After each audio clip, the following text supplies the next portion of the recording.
Now the Spirit of God has worked under justification, under Luther, sanctification, under afatra torin'ny mpaminany William Marion Branham mitondra ny lohateny manao hoe inona moa ny faniamasina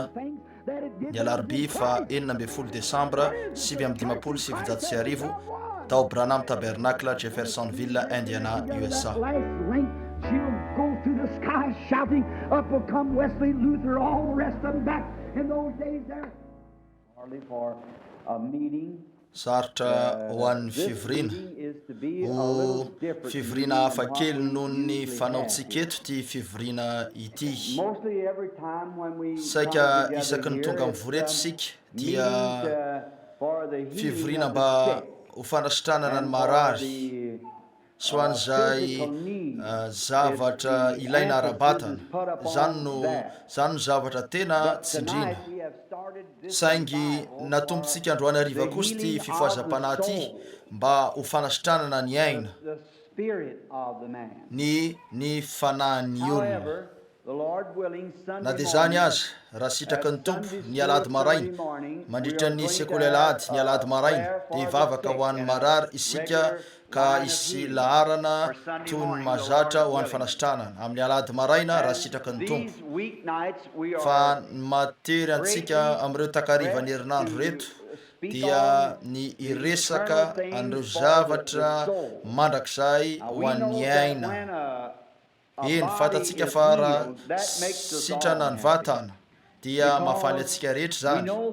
satria fantatsika fa maneho marina zany fa manasitrana ny marary ny Andriamantsika. Kanefa io olona narary io raha ho ela velona dia mety hiverina rary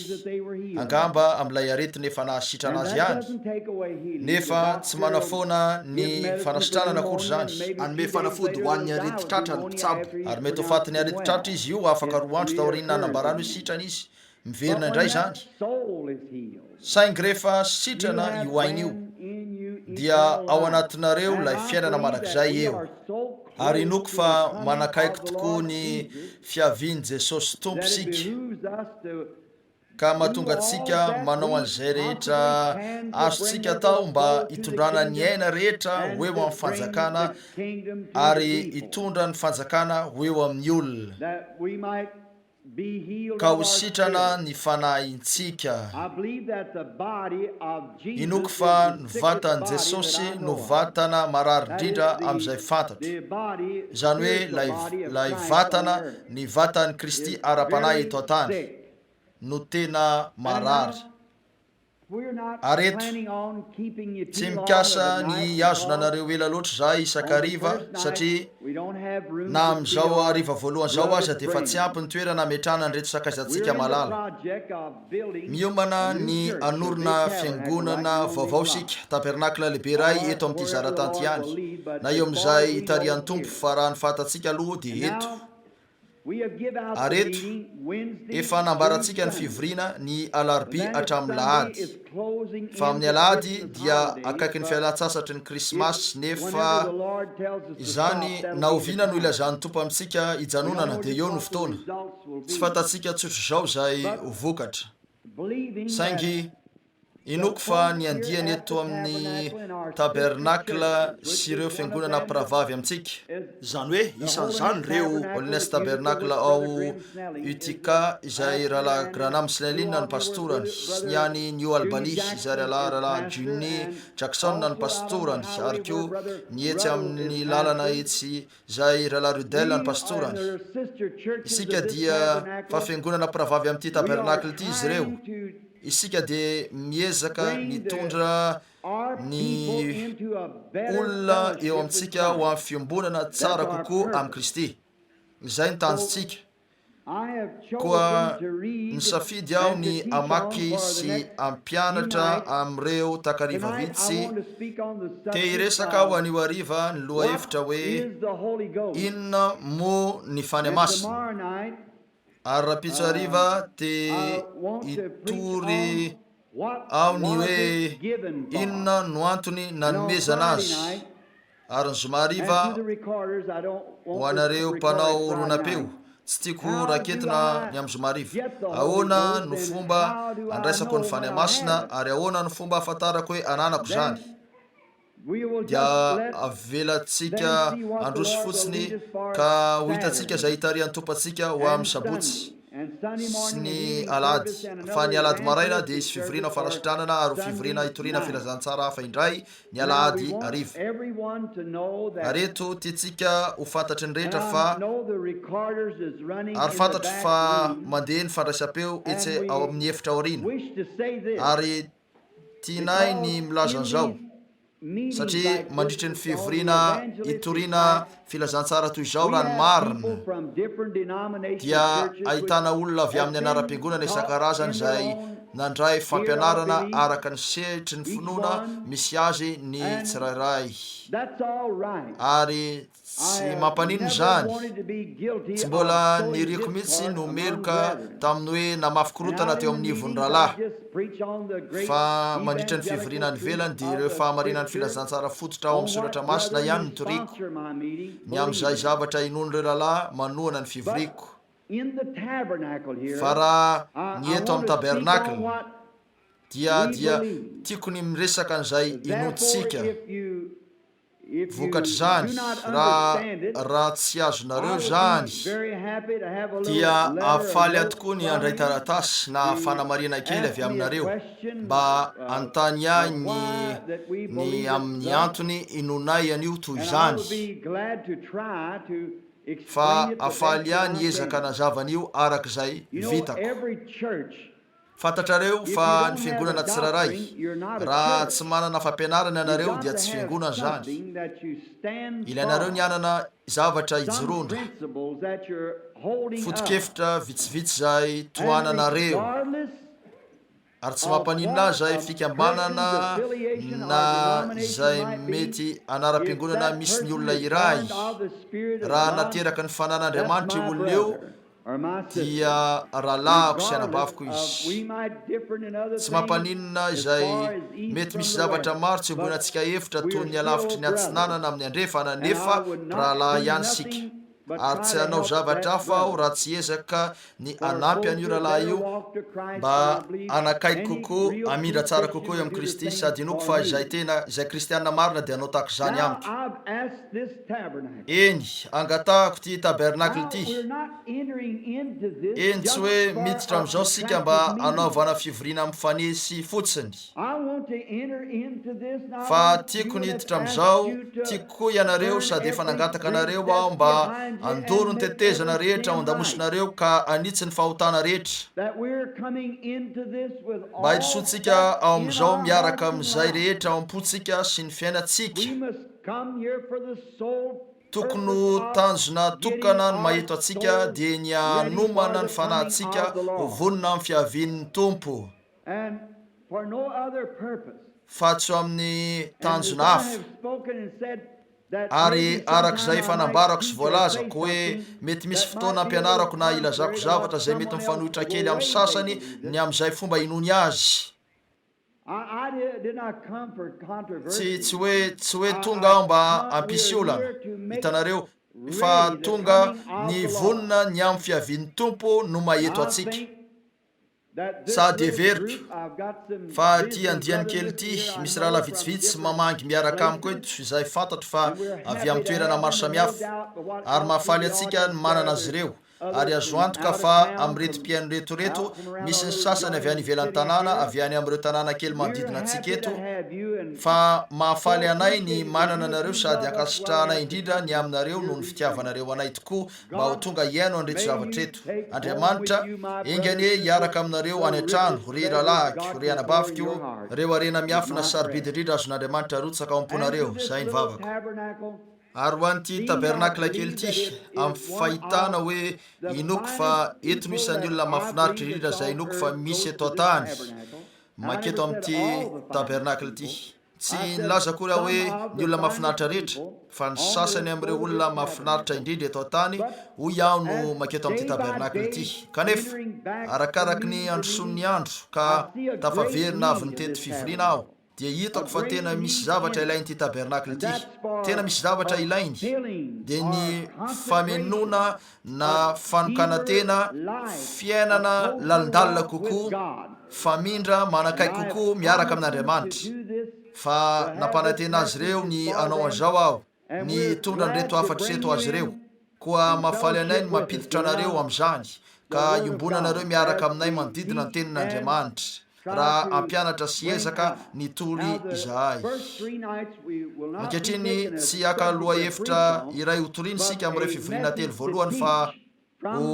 afatra ampianarana avy amin'ny tenin'Andriamanitra. Areto satria tsy hangataka amin'olona ny anao zavatra aho izay tsy ataoko akory. Fa ty herinandro ty dia tena Calvary mafy ahy tokoa,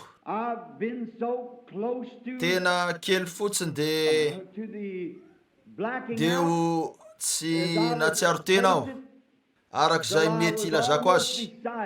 ka saika tsy natsiaro tena intsony aho, saingy tena nafoko ny sitrapoko rehetra sy izay zavatra rehetra fantatro teo amin'ny Tompo. Taoriana kely sasakalina tamin'iny alina iny, izay mivady dia mbola tsy natory fa nivavaka nyresaka tamin'ny Tompo tetsy an-danoroa tamin'ilay seza borikely tao amin'ny fandraisam-bahiny, niaraka tamin'ny baiboly roa nisokatra, nanoka tena indray tamin'Andriamanitra ho amin'ny fanompona tanteraka izahay,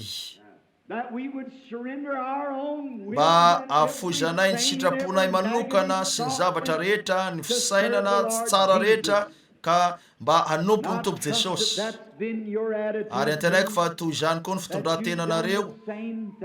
ka nanao tahaka izany ianareo. Koa raha tonga eto isika zao arivo izao dia tonga eo amin'ny tany masina, eto anivon'ny vahoaka izay nitondram-bavaka, nifadianina, nanitsy ny fiainany, ka nivonina ny andray zavatra avy amin'Andriamanitra. Ary fantatro fa izay ho tonga eto noana dia tsy haly eto noana, fa hovokisan'Andriamanitra amin'ny mofinaina. Eny alohan'ny hamakitsika avy amin'ilay bokyny masina, andesika hiondrika fotoana fohy mba hivavaka. Tompo, efa nisy vavaka voatonona teto amin'ity toerana ity androany hariva. Efa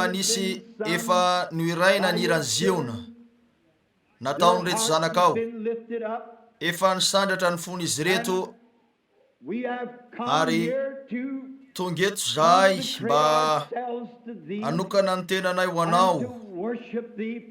sy hanompo anao avy amin'ny alalina ny fanahinay. Ary miantso an'izao ao amin'ny fahatsiarovanao izahay Tompo, fa hoy ianao raha nipetraka teo an-tendrombohitra ka nampianatra ny mpianatra hoe sambatra ny noana sy ny mangetaeta ny fahamarinana, fa izy no hovokisana. Nampananteny izany ianao Tompo, amin'ny fo misokatra no hanatonanay izao arivo izao, tonga amin'ny anohanana sy ny etaeta, sady fantatray fa hiazona fampanantenanao ianao. Raha manao izay, azonay atao izahay mba hanokatra an'ireto pejy masina amin'ny baiboly reto, ka hamaky ny misy ao, dia aoka ny fany masina no hitondran'izany ao am-poniny tsiraray, aoka hilatsaka ao amin'ny finoana lalina sy feno io io, ka amoaka ny teny fikasana rehetra nataony tehiny. Mianoanay Tompo, ary diovy izahay, ka dinio. Ary raha misy zavatra tsy madio ny aminay Tompo, zay ota tsy ny bebahana, zay rehetra tsy marina dia ambarao zany ankehitriny Tompo fa ataonay avy hatrany zay tokony atao, satria tsapanay fa miaina eo amin'ny alokony fiaviany Tompo Jesosy izahay. Ary zahay Andriamanitra masino dia tafiditra ao amin'ny alokony fitsaranao zao arivo zao, ka mitalao mba isin'ny fanokana tena,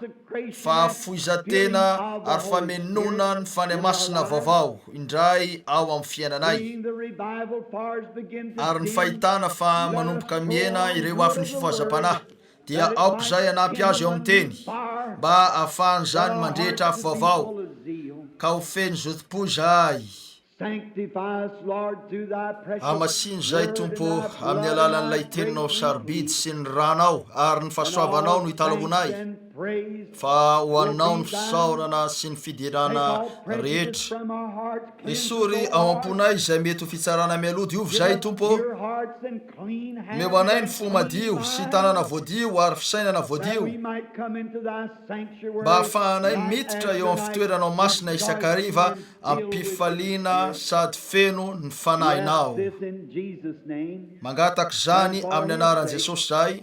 sady noho ny aminy. Amen.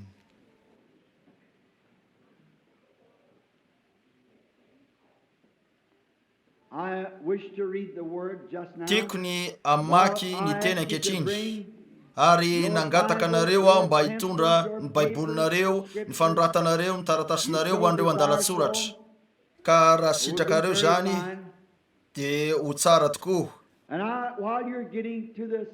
za raha eo mpitadiavana ny asa toko fahafito ianareo mba hanomboana, amalinina ny fanontaniana na mba hanomboana amin'ny fahamalina ny fanontaniana hoe inona moa ny fanamasina.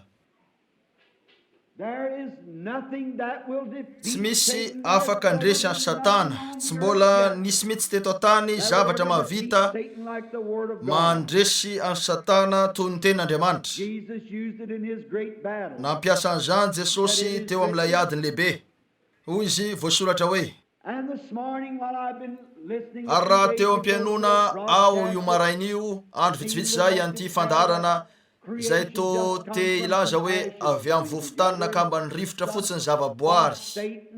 ka nisy fosfaty sy ireo akora simika vitsy tamin'ny tany, ary ny hafanany masoandro no namorona ny tsy mikaina sy namerinaina. Fadalana ry zany, satria amono an'izay mety ho tsy mikaina ny hafanany masoandro, apetrao eo amin'ny hafanany masoandro ny tsimoka fa vonony avy hatrany zany. Ary tsy misy zavatra toy zany, fa Satana niezaka nampiditra an'io tamiko, ary rehefa avy nanatitra ny Rebeka keliko tany an-tsekoly aho marain'io, ary rehefa niverina aho dia nanomboka nandefa radio indray, saingy nataoko fa andrean'io karazan-javatra indray aho dia nivonoko zany. Ary indro fa niakatra n'ilay lalana aho dia hoy Satana tamiko, nanao hoe fantatrao moa fa io lehilahy antsoina hoe Jesosy io dia lehilahy toy ny rehetra ihany, zay nanana ny andro tahaka ny Billy Graham manao Oral Roberts. Olona anankiray ihany zay nahitana olona maromaro nanomboka niangona teo aminy sady nanao hoe lehilahy ambony izy ity, dia tonga nalaza izy tao aoriana kely, avy teo dia lasa ho Andriamanitra taminy. Ary ankehitriny niparitaka ny aneran-tany zany hatramin'ny hafatesany, dia zay fotsiny. Hoy aho nakapo, mpandainga tokoa raha ianao. Dia niodina aho raha nandalo teo amin'ny lalana Graham. Hoy aho, ry Satana, ianao zay miresaka amin'ny fisainakio, te hanontany zavatra vitsy aminao aho. Iza no nambaran'ireo mpaminany Hebreo fa ho avy? Iza lay Mesy voaositra? Inona no teo amin'ireo lehilahy nahita azy mialoka ny Lazara teo ny fiainany nefa ry fotoana maro talohany nateto azy? Iza no nilaza raha teo an'izany tamin'ny Antsipria? Ary noho tonga izy, laza izy ireo hoe natao ho isan'ny mpanota izy, ary zany izy. Voalefina noho ny fahatsotsika izy, ary zany izy. Teo amin'ny mpanan-karena no nanaovana ny fasany, nefa hitsangana izy amin'ny andro fahatelo dia natao zany. sady nampanantena ny fany masina izy avy eo ary ananako zany koa tsara ho anao ny analafitra an'izany satria efa voasoratra ao amin'ny teny sady marina ny teny rehetra. De lasa izy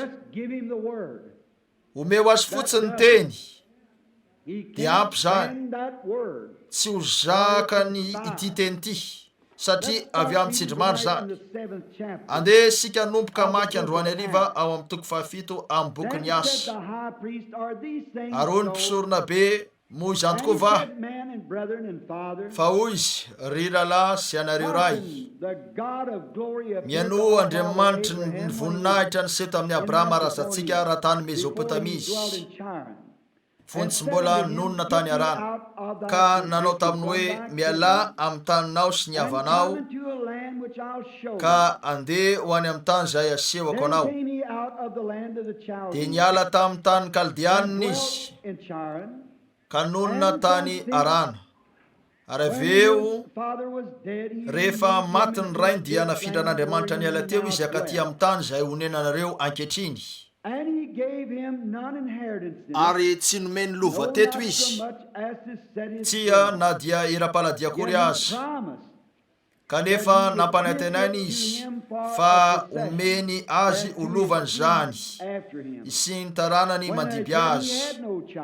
na dia tsy mbola nananjanaka akory azy izy ary nolazain'Andriamanitra toy izao fa ny taranany ivahiny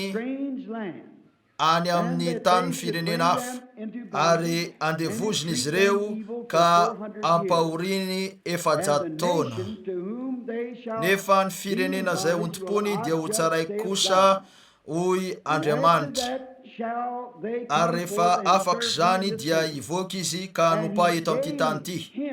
ary nomeny fanekena amin'ny famorana izy ary Abrahama niteraka ny Isaka ka namora azy tamin'ny andro 9 ary Isaka niteraka ny Jakoba ary Jakoba niteraka ny patriarka 12 lahy.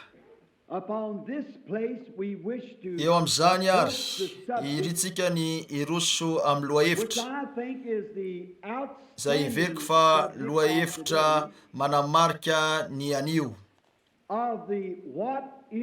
ny hoe inona moa ny fany masina, inona moa zany ary ankehitriny ny antony nakako lohahevitra amin'ny fanesy toy izao dia satria tsy afaka ho tonga ka andray ny fanahy masina ianareo raha tsy efa fantatrareo hoe ino zany ary tsy afaka andray azy ianareo raha fantatrareo hoe ino zany raha tsy inonareo hoe nomenanareo zany sady ho anareo zany aveo tsy ho fantatrareo hoe manana azy ianareo na tsy raha tsy fantatrareo ny vokatra aterany koa raha fantatrareo hoe inona zany ary ho anizy zany ary inona no asa terany rehefa tonga zany dia ho fantatrareo zay anananareo raha manana azy ianareo. Hitanareo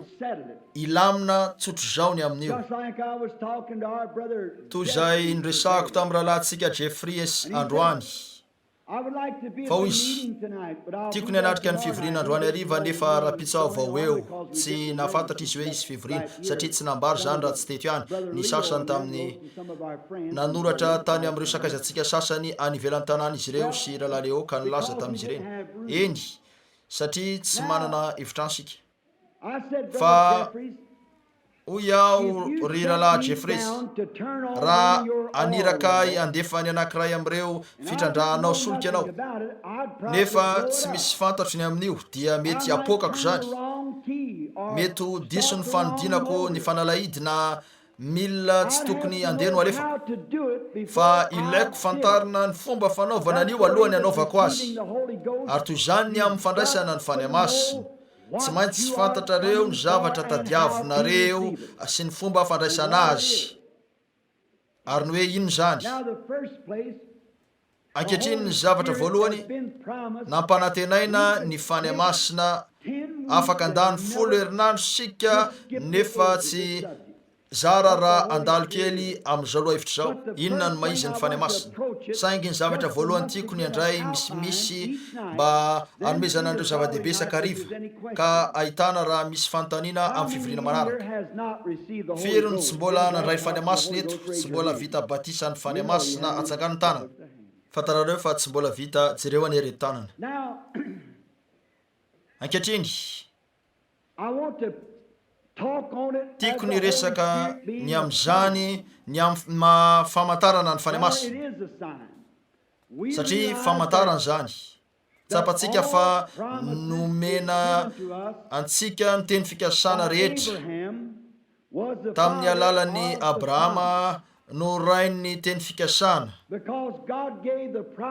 satria nomena Andriamanitra ny Abrahama sy ny tarana taty aoriana ny teny fikasana. Abrahama sy ny taranany no nanaovana ny teny fikasana, ary ho an'ny vahoaka manana fanekena io famantarana io. Kanefa misy tsy fitoviana lehibe eo amin'ny hoe kristianina fotsiny sy ny hoe kristianina feno ny fany masina. Ary eto ho hitantsika avy amin'ny soratra masina zany, sady apetratsika tsara amin'ny soratra masina io. Voalohany aloha misy ny kristianina, milaza tena ho kristianina. Fa raha io kristianina io ka tsy mbola ny fenona ny fany masina, dia mbola eo amin'ny dingana ny io kristianina izy. Hitanareo, nilaza tena homino an'io izy, mikatsaka an'izany izy, saingy tsy mbola nanome azy an'io fanahiny fany masina io Andriamanitra, tsy mbola tonga eo amin'ny tanjony io amin'Andriamanitra izy hoe nanaiky an'io Andriamanitra, satria nanao fanekena tamin'ny Abrahama Andriamanitra taoriany ny antsony any Abrahama, izay endriky ny fiantsona ny mpino ankehitriny. Niantso any Abrahama izy ary niala tany amin'ny taniny Abrahama ka nankany amin'ny tany izay tsy azy, mba honona eo anivony vahoaka hafa. Ary zany dia maneho ny endriky ny olona iray rehefa miantso azy hitsahatra amin'ny faratsiny Andriamanitra hibebaka amin'ny fahotany, koa dia nanalavitra n'ilay andiany nisy azy teo izy mba hivelona eo amin'ny andiany vaovao, eo anivony karazan'olona vaovao. Ary koa rehefa hitan'Andriamanitra Abrahama fa nahatoky tamin'ny teny fikasana, izay nomen'Andriamanitra azy hoe anananaka izy ka amin'ny alalan'io zaza io no tahina ny tany rehetra, dia nanamarina ny finoany Andriamanitra tamin'ny fanomezana azy famantarana, ary famorany zany famantarana zany, fa tandindony fany masina ny famorana. Ny andininy manaraka an'io toko vao novakiantsika io mihitsy raha tianareo raisina antsoratra zany. Ary ny o Stefanina eo amin'ny andininy faraiky amin'ny 50, ry olona mafiatoka tsy voafora fosy sofina, ianareo manohitra ny fany masina mandrakariva tahaka nataony razanareo no ataonareo koa. Tandindony fanahy masina ny famorana, ary nomen'Andriamanitra ny Abrahama ny famantarany famorana taorininy nanekeny an'Andriamanitra ny amin'ny fampanantenany sy ny voany ho any amin'ny tany izay tsy azy. Hitanareo, famantarana zany, ary tokony ho nanana an'io famantaran'io tao amin'ny nofiny ireo zanany rehetra sy ny taranany taty aoriny, satria fanavany zany nampiavaka azy reo tamin'ny vahoaka hafa rehetra zany, io famantarany famorana io. Ary zay koa no ampiasain'Andriamanitra ankehitriny, dia ny famantarany famorana ny fo ny fany masina, zay ny mahatonga ny fiangonan'Andriamanitra ho fiangonana tafasaraka amin'ireo fanekem-pinoana hafa rehetra, ny finonom-poana sy ny anaram-piangonana. ao amin'ireo karazana anara-piangonana maro no misy azy ireo saingy vahoaka miavaka na dia izany azy avelao aho iresaka amin'ny olona 2 minitra dia azoko lazaina anareo raha nandray ny fanamasina izy na tsy ianareo ihany koa manavaka azy ireo zany marika izy io famantarana izy io fa famantarana ny fanamasina ary ny izay zaza nandah ny famorana tao amin'ny testamenta taloha zay naneo raha teo ny fanamasina dia nofongorana teo anivony vahoaka tsy afaka anana fimbonana teo amin'ny fiangonana rehetra izy raha nanda ny oforana ankehitriny ampiaro amin'ny ankehitriny zany ny olona zay mandah ny andray ny batisan'ny fanamasina dia tsy afaka anana fimbonana eo anivony zay manana ny fanamasina tsy hainareo atao tsotro zao zany tokony isy toetra manavaka anareo ohatra ny laza matetika andreniko hoe andiany ray ny vorona mitovyloko eny oabolana fahiny zany nefa marina tsy mba mahita firalahina eo amin'ny voromalala sy ny goaika anareo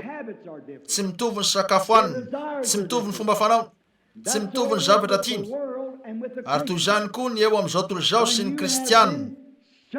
rehefa niforan'ny fanamasina ianareo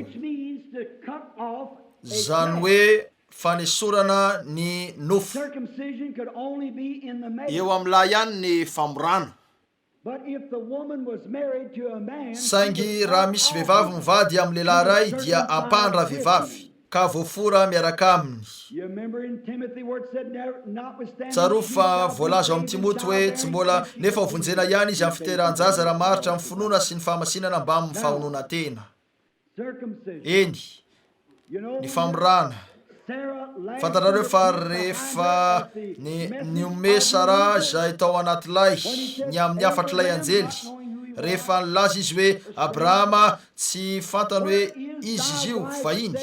aiza nivadinao Sara ahoana ny nafantarany hoe nanambady izy toy ny lazany Jesosy hoe tahaka ny tamin'ny andron'ny Lota ho tahaka zany amin'ny andro fiaviany zanak'olona tsaroa fa tsy tao Sodoma sy Gomora nanaovana andreo famantaran'ireo zay tontolo nisy andreo mpivavaka sandoka fa teo amin'ireo voafidy izay nantsoina ivoaka fa nantsoina ivoaka Abrahama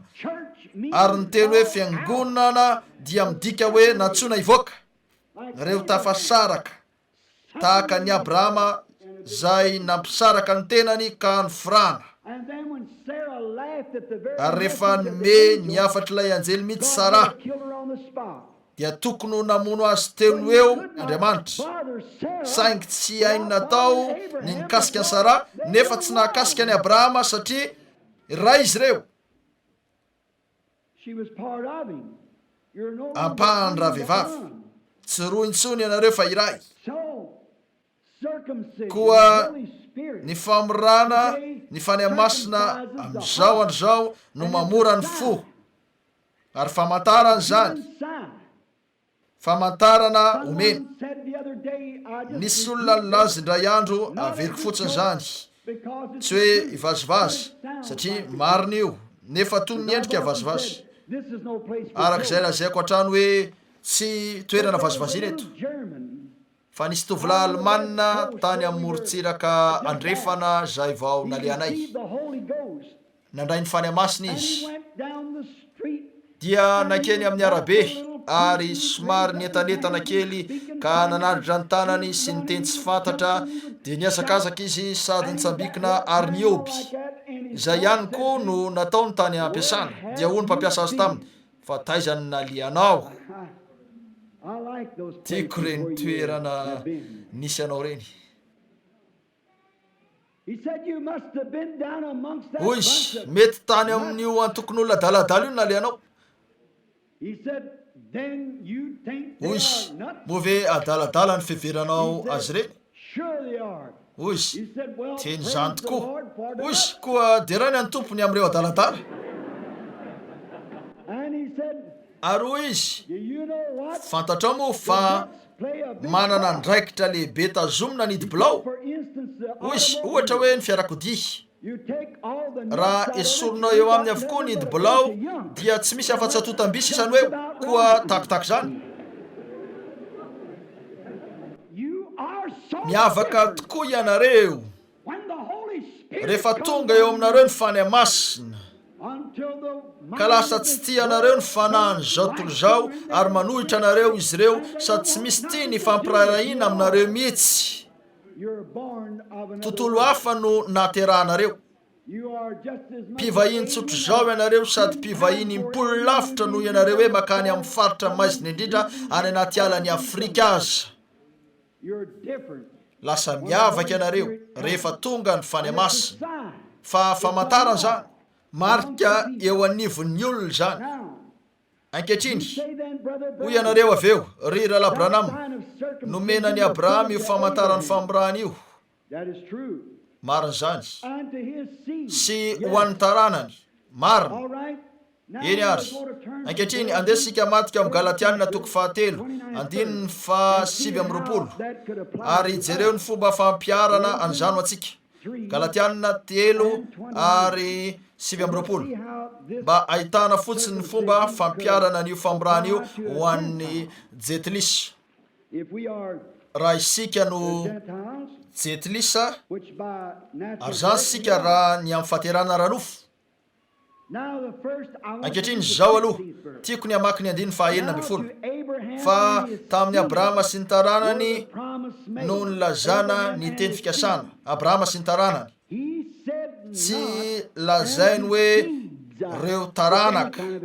ka izay rehetra te laza hoe o taranaka Abrahama ihany koa tsia fa taranaka anankiray taranaka Abrahama fa tsy reo taranaka toy ny milaza maro fa toy ny anankiray ary ho an'ireo ary ho an'ny taranaka ao dia Kristy zany Kristy ny taranaka Abrahama inonareo zany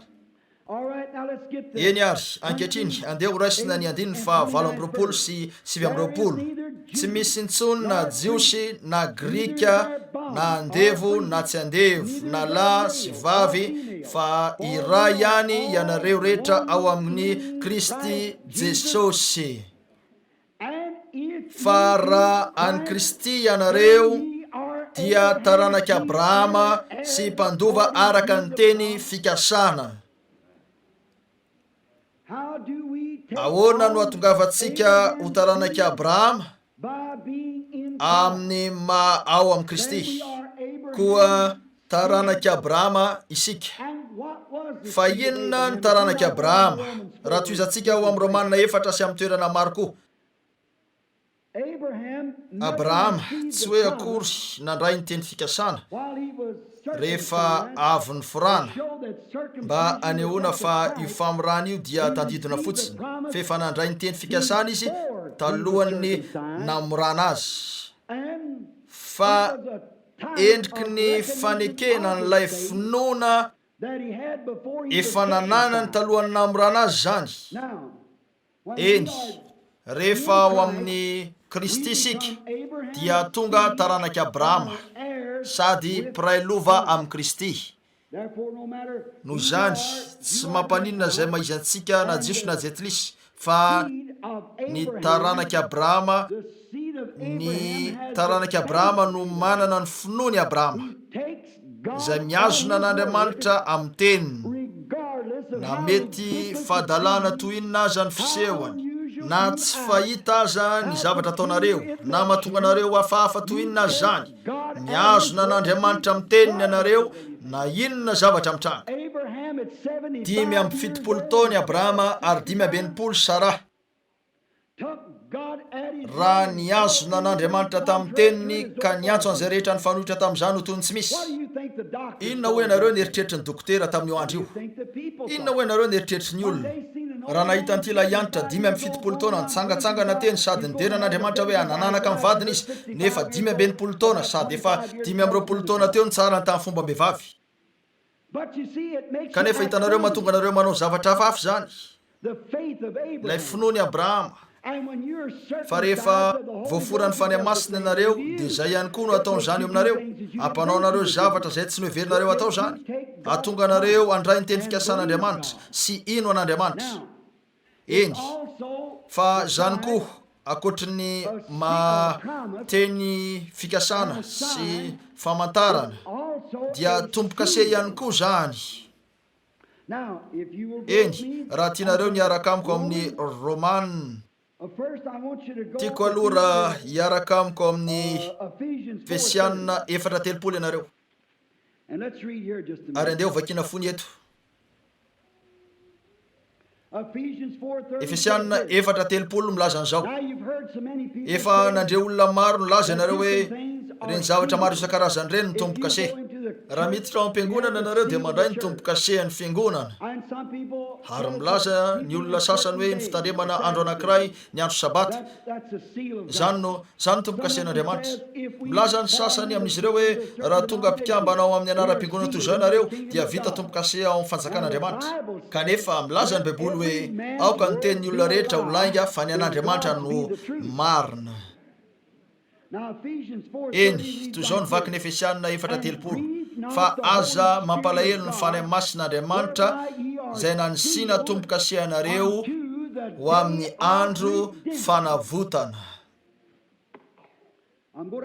ilaina ankehitriny ny itenenako mafimafy kely kokoa eto mba hanazavana an'io ankehitriny anareo rahalahy legalista mety eza ho tony mandritra ny fotoana fohy hitanareo mba tsikatrareo ve hoe afirina ny faharetan'io tompo-kase io tsy hoe hatramin'ny fifohazam-panahy manaraka na hatramin'ny fisiany zavatra tsy mety hatramin'ny andro fanavotana anareo zay ny fotoana ananareo tompo-kase hatramin'ny andro fanavotana anareo rehefa navotana anareo mba akarina ka hiaraka amin'Andriamanitra dia izay no aretany fanaovany fany masina tompo-kase anareo tsy avy amin'ny fifohazam-panahy ho amin'ny fifohazam-panahy fa avy amin'ny mandrakizay ho amin'ny mandrakizay no nanaovany fany masina tompo-kase anareo zay no maizy ny fany masina tompo-kase n'Andriamanitra zany hoe efa hitany nahita fitity eo masony anareo ka tia anareo izy sady mino anareo ary nataony eo aminareo mitompo-kaseny inona moa ny tompo-kase moa misy eny tompo-kase dia manondro na midika hoe asa efa vita amen efa namonjy anareo Andriamanitra nanamasina anareo nanadio anareo nahita fitity eo masonareo sady nanisy tompo-kase anareo vita ny asa efa vokatra azony anareo hatramin'ny andro fanavotana anareo zavatra efa vita ny tompo-kase inona moa ny fanahy masina famantarana zany ho hitantsika ty orena kely ao amin'ny hafatrafo zany ilay famantarana resany Paoly fa ny fiteny amin'ny teny tsy fantatra dia famantarana ho an'ny tsy mino koa jereo fa ny eto famantarana ny fanahy masina itiako lazaina tompo-kase ny fanahy masina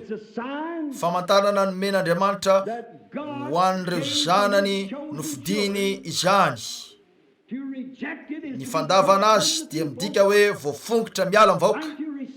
fa ny fandraisana azy dia midika hoe vita tanteraka ny amin'izao tontolo izao sy ireo zavatra izao tontolo izao rehetra ka tonga vokatra ianareo zay nametran'Andriamanitra ny tompo-kase ny fakasitrahana ny asa tao amin'ny orinasa mpanao lalam-by teto ny tenako niaraka tamin'ny Harry Waterbury ary nandeha nameno kalesy dalaby zahay ny rahalahako doka zay mitsangany etsy aoriana no nanampy nameno kalesy dalaby rehefa misy kalesy dalaby feno dia mandalo eo amin'io kalesy dalaby io izy ireo ilay mpisafo koa raha mahita zavatra mizogozony izy ka mitady enjera na vaky na zavatra mety ho simba dia tsy asiny tompo-kase io kalesy dalaby io raha tsy efa milamina tanteraka ny rehetra ao anatin'io kalesy dalabe io mandra-pahatonga an'izany tena voalahatra tsara sy tena voalamina ka na ny fitsokotsanana mandritry ny dia aza tsy hanimba ny entana ao anatiny ao zay ny olana tsy maro ny tompo-kase amintsika misy zavatra mavaintsika loatra rehefa mandalo misafo ny fiainanareo ny mpisafo mba ahitana raha nisy zavatra na mavainanareo kely fanamavanana kely teo amin'ny fiainam-bavaka reo, fanamavana kely ny amin'ny atizerana io, fanamavanana kely ny amin'ny lela amin'ny fotsafosany hafa io. Dia tsy anisy tombo-kaseny ka lesy dalaby mihitsy izy. Rehefa zaran-dratsy, zavatra marikoriko, fisainana maloto, tsy hainy ataony anisy tombo-kaseny ka lesy dalaby. Saingy rehefa hitany fa makatoerana ny zavatra rehetra, ilay mpisafo, dia ataony tombo-kase io. Tandremo fandrao isy olona sa ny anokatra ny tombo-kase io alohan'ny atongavan'ilay kalesy dalabe any amin'ny alehany, dia ilay antony nanaovana azy tombo-kase. Zay mihitsy, aza manendry ireo vaosotro, ary aza manisy ratsy ireo mpaminaniko, satria lazaiko anareo fa tsara lavitra ho anareo ny anatonana vato fikosoam-bary ny vozonareo ka aletika any amin'ny ranomasina lalina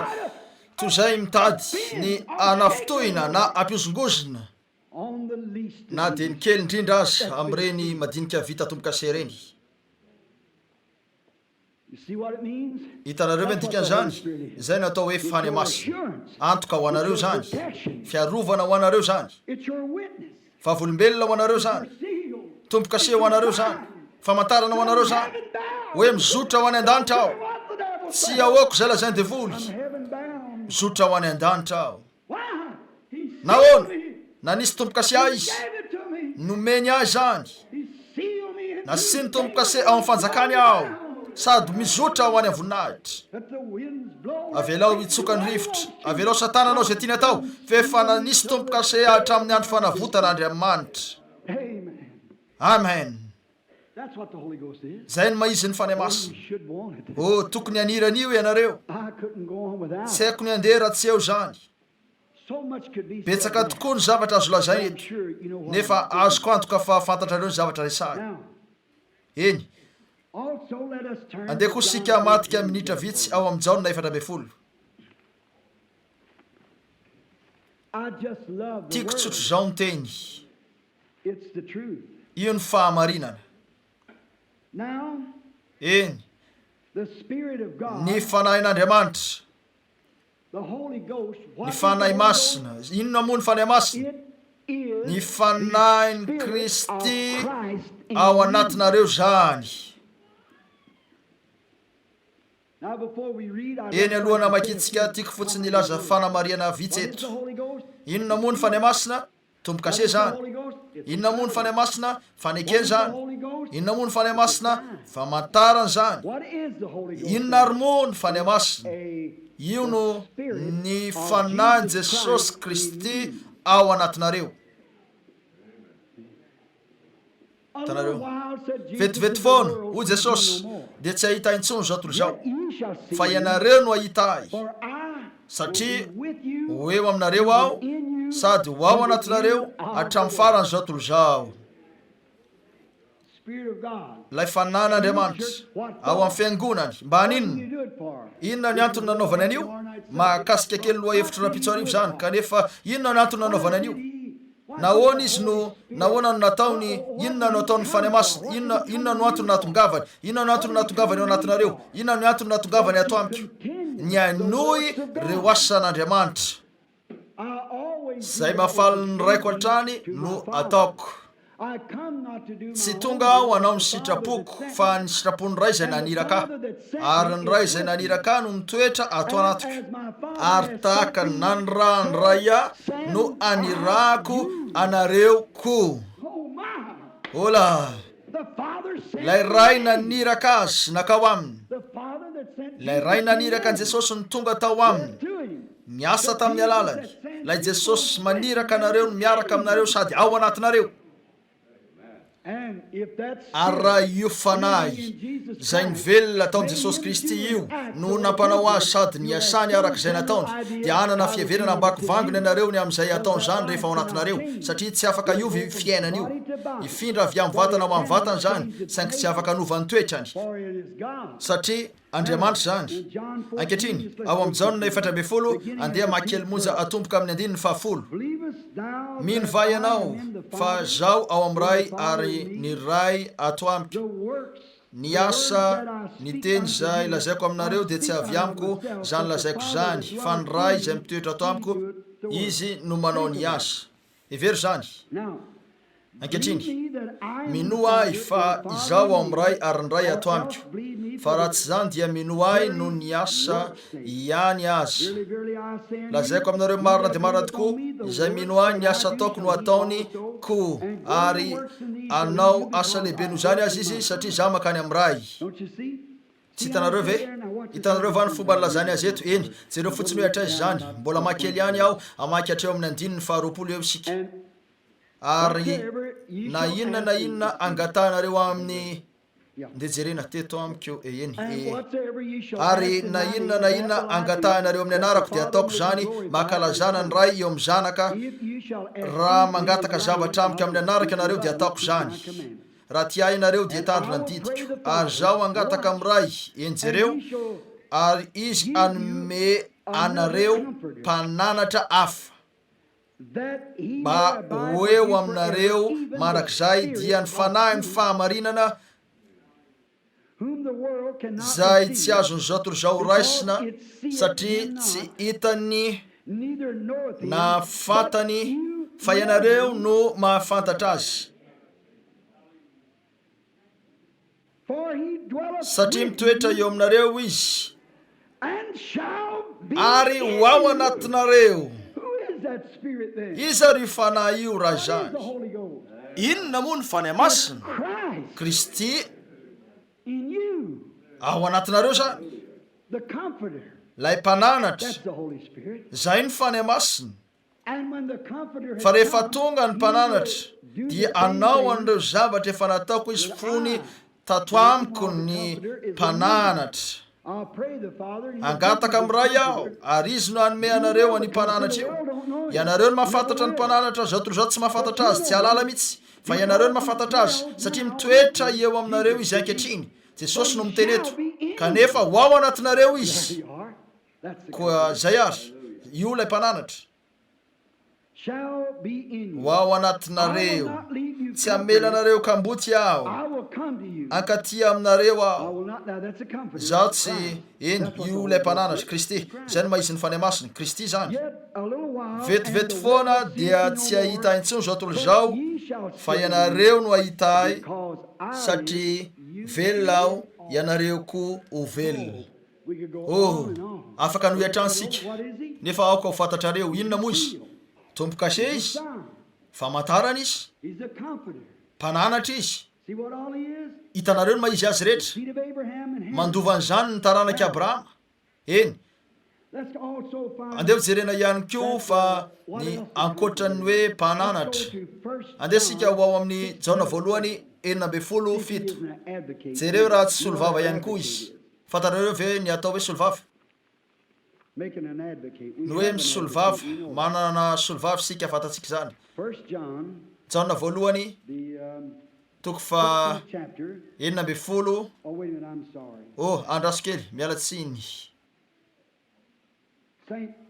masinda Jaona no izy 17 mialatsiny tena mialatsiny aho raha nolazo zany diso ny famakiko teto ny 17 fa izaho milaza ny marina aminareo mahatsara anareo ny fialako fa raha tsy hiala aho dia tsy ho avy aminareo ny mpananatra fa raha andeha aho dia irako ho aty aminareo izy ary raha tonga izy dia ampiaiky zao tontolo zao ny fahotany sy ny fahamarinana ary ny fitsarana ny fahotana satria tsy mino ahy izy ny fahamarinana satria makany amiray aho ka tsy mahita intsony ianareo ny fitsarana satria ny andriny an'izao tontolo zao dia efa voatsara ola eny ny solovava no hita ao amin'ny Jaona 1:12 eny andeha amaky an'izany vetivety Jaona 1:12 mamela Jaona 1:2 no izy ny voasoratra eto dia Jaona 1:2 anaka zany zavatra zany nosoratako aminareo mba tsy anontanareo ary raha misy manota dia manana solovava ao amin'ny ray isika dia Jesosy Kristy lay marina. Izy zany solovava Jesosy Kristy lay marina, ary izy no afitra noho ny fahotantsika, ary tsy noho ny antsika ihany fa noho ny an'izao tontolo izao koa. Inona moa ny fanahy masina? Solovava zany. Inona moa ny mpisolovava? Inona nataony? Manelanelana, manana indrafo izy, maka ny toeranareo, manao an'izay zavatra tsy hainareo atao, fa fanatom-panavotana ny amin'ny fahotanareo zany, fahamarinana ho anareo zany, fanasitranana ho anareo, fiainana ho anareo, fitsanganana ho anareo, zay rehetra nanan'Andriamanitra ho anareo zany. Solovava izy. Toy na nafatsika miditra amin'ny antsipirininy amin'izany ka melatra an'io, ny amin'ny fomba fanelanelanany noho ny tsy fahalalantsika. Indraindray rehefa ny manana ny fanahy masina sika tafiditra amin'ny zavatra iray sika noho ny tsy fahalalana, eo ny fanahy masina mba hisolovava atsika. Mpisolovava ho atsika izy, fa eo izy mpisolo toerana atsika, eo izy sady mitaraina ho atsika, tsy mitaraina ho antenantsika isika, satria ny fanahy masina ao atanatsika no taraina ho atsika. Ny fanahy masina no manome fahaiza-miteny, indraindray aza amin'ireo teny tsy hainareo hazavay, sady manelanelana ho atsika izy. Zay no maizy ny fanahy masina. Rehefa tafiditra amin'ny zavatra iray aho, mamindra toy ny zaza madinika ny tenako, mamindra toy ny ankizy kely ianareo, mamindra eto amin'izao tontolo izao maizina feno fahavalo sika, feno ota, feno fandrika, feno zavatra maro. Hoy ianareo, matahotra ny anana fiainana kristianina, matahotra ny anao an'izao, matahotra ny anao an'io aho. Asa matahotra? Manana solovava sika. Amen. Manohana antsika izy, ato amintsika izy, sady manelanelana ho atsika. Eo an-trano ny fanahy masina, misolovava trany amin'ny fotoana rehetra, mpisolovava ho atsika izy. Toy na nisoratsika n'Andriamanitra noho izany, tombo-kase, famantarana, lay fanahy ny fiainana, lay Andriamanitra ny lanitra, lay mpananatra, lay fiainana, lay mpisolovava. Inona moa izy? Afaka noho io raha maro eo amin'izany sika. Eny, andesika hiresaka zavatra hafa fotoana foy. Eny, andeha angataka sika eny nampanantenana ho antsika amin'ny andro farany. Io solovava io, tombo-kase, fampanantenana, zay rehetra andresantsika ny aminy zao arivo zao, fa impolony sy amanarivony amboniny. Nampanantenana ho antsika amin'ny andro farany zany. Tsy nananan'izy ireo zany tamin'izany andro zany, tombo-kase tao amin'ny nofony ihany nanana, ho toy ny fanavahana sy famantarana tamin'ny finoany fa ho avy zany. Ary nandeha tao amin'ny aloko ny lalàna izy ireo, zay namorana azy tao amin'ny nofo. Tsy mandeha eo amin'ny aloko ny lalàna sika ankehitriny, fa mandeha amin'ny alalan'ny hery ny fitsanganana, mandeha amin'ny alalan'ny hery ny fanahy izay tena tombo-kase ho atsika, tena solovava ho atsika, tena mpananatra ho atsika, tena famantarana ho atsika, fa hoe teraka avy any ambony anie isika, miavaka, olona tsy fahita, hafahafa fietsika, miazona an'Andriamanitra amin'ny teniny, miantso ny hafa rehetra ho diso ny tenin'Andriamanitra ny marina. Zay, zay no maizy ny fanahy masina. Mila an'izany ve nareo? Tsy tianareo ve nianana an'izany? Andeha jerena raha nampanantenana zany. Eny, andeha sika hiverina ao amin'ny Isaia, ny boky Isaia, andeha ho raisina ny Isaia toko fa 20. Eto ho ao amin'ny Isaia 20 sika, ka anomboka eo amin'ny andeha ho raisina ny 19 ahitana ny voalazany Isaia 27 taona talohan'ny aviany zany. Afaka ilaza betsaka ny an'io sika eto, ka hiverina hatrany alobe, kanefa anomboka eto ihany sika mba ahitana raha nampanantenana ho an'ny fiangonana zany.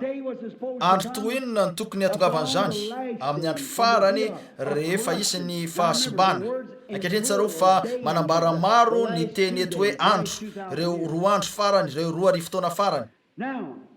Eny ny 9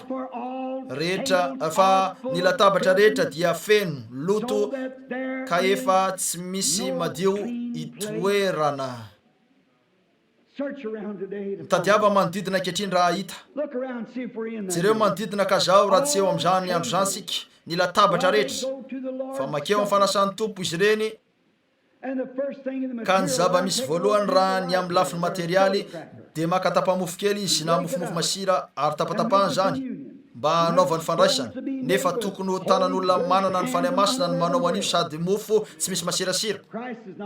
tsy maloto na misy petipetina akory Kristy fa maneo azy zany. Zao ihany koa olona misotro toaka no omeny izy ireo an'io mandainga mangalatra mifoka misy loky manao foana rehefa mpikambana amin'ny fiangonana fotsiny dia ampy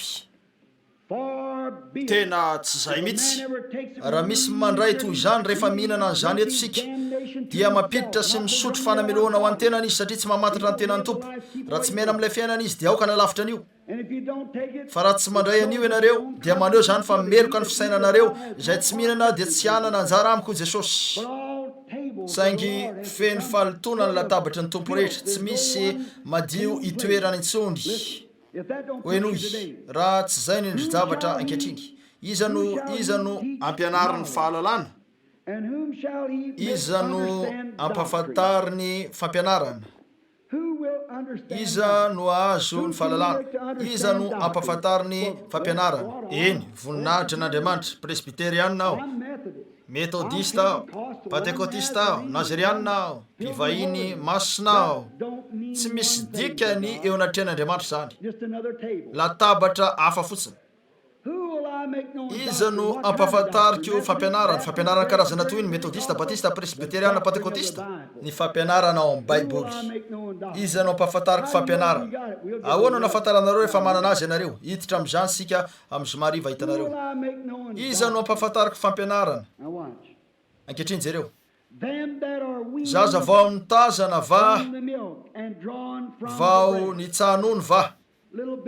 ireo zaza madinika manao hoe eny makany am-piangonana aho mpikambana tamin'ity fiangonana ity ny reniko tsy misy anoherako an'izany raha lamalala ary haiko fa atao rakipeo izy ity tena tsara zany mpikambana amin'ny fiangonana mama saingy enoy nandeha tao amin'ny hazavany ray mama mandeha ao amin'ny afo ianareo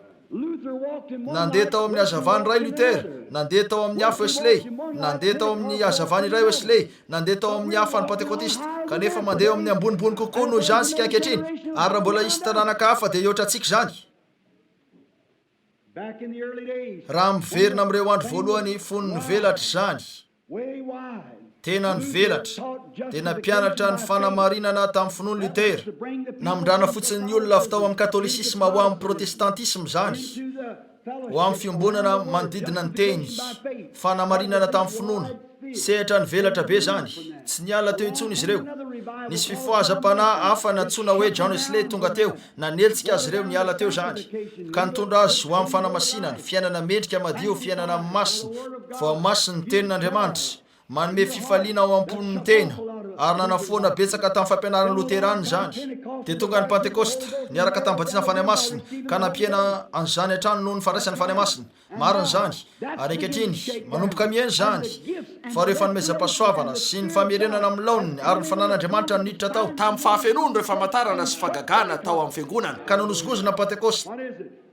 Dika iny zany manakaiky ny fiavian'ny tompo tokoa sika mandra-pahatonga n'ilay fanahy tao any mihitsy no miasa amin'ny fiangonana manao toy ireo zavatra nataony fonisy teto an-tany tsy mbola nisy zany nataiza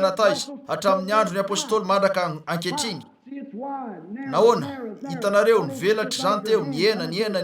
inona ary zany mitovy amin'ny tananareo manatona ny aliko ilay negatif eny inona zany taratra io ino Luther teo taratry Kristy ino Wesley teo taratry Kristy. Jereo vao ny farana ny taona ny Bilisy andeha ndray andro iny ilay mpampianatra zokiolona Whitney nampianatra teto amin'ity pilipitro ity mihitsy izy isan'ny sisa tamin'ilay sekoly fahiny izay maty tamin'ny fahasivifolo taona ny teo angamba niteraka fifohazam-panahy tamin'ireo anaram-piangonana nisy tamin'ny andro ny Bilisy andeha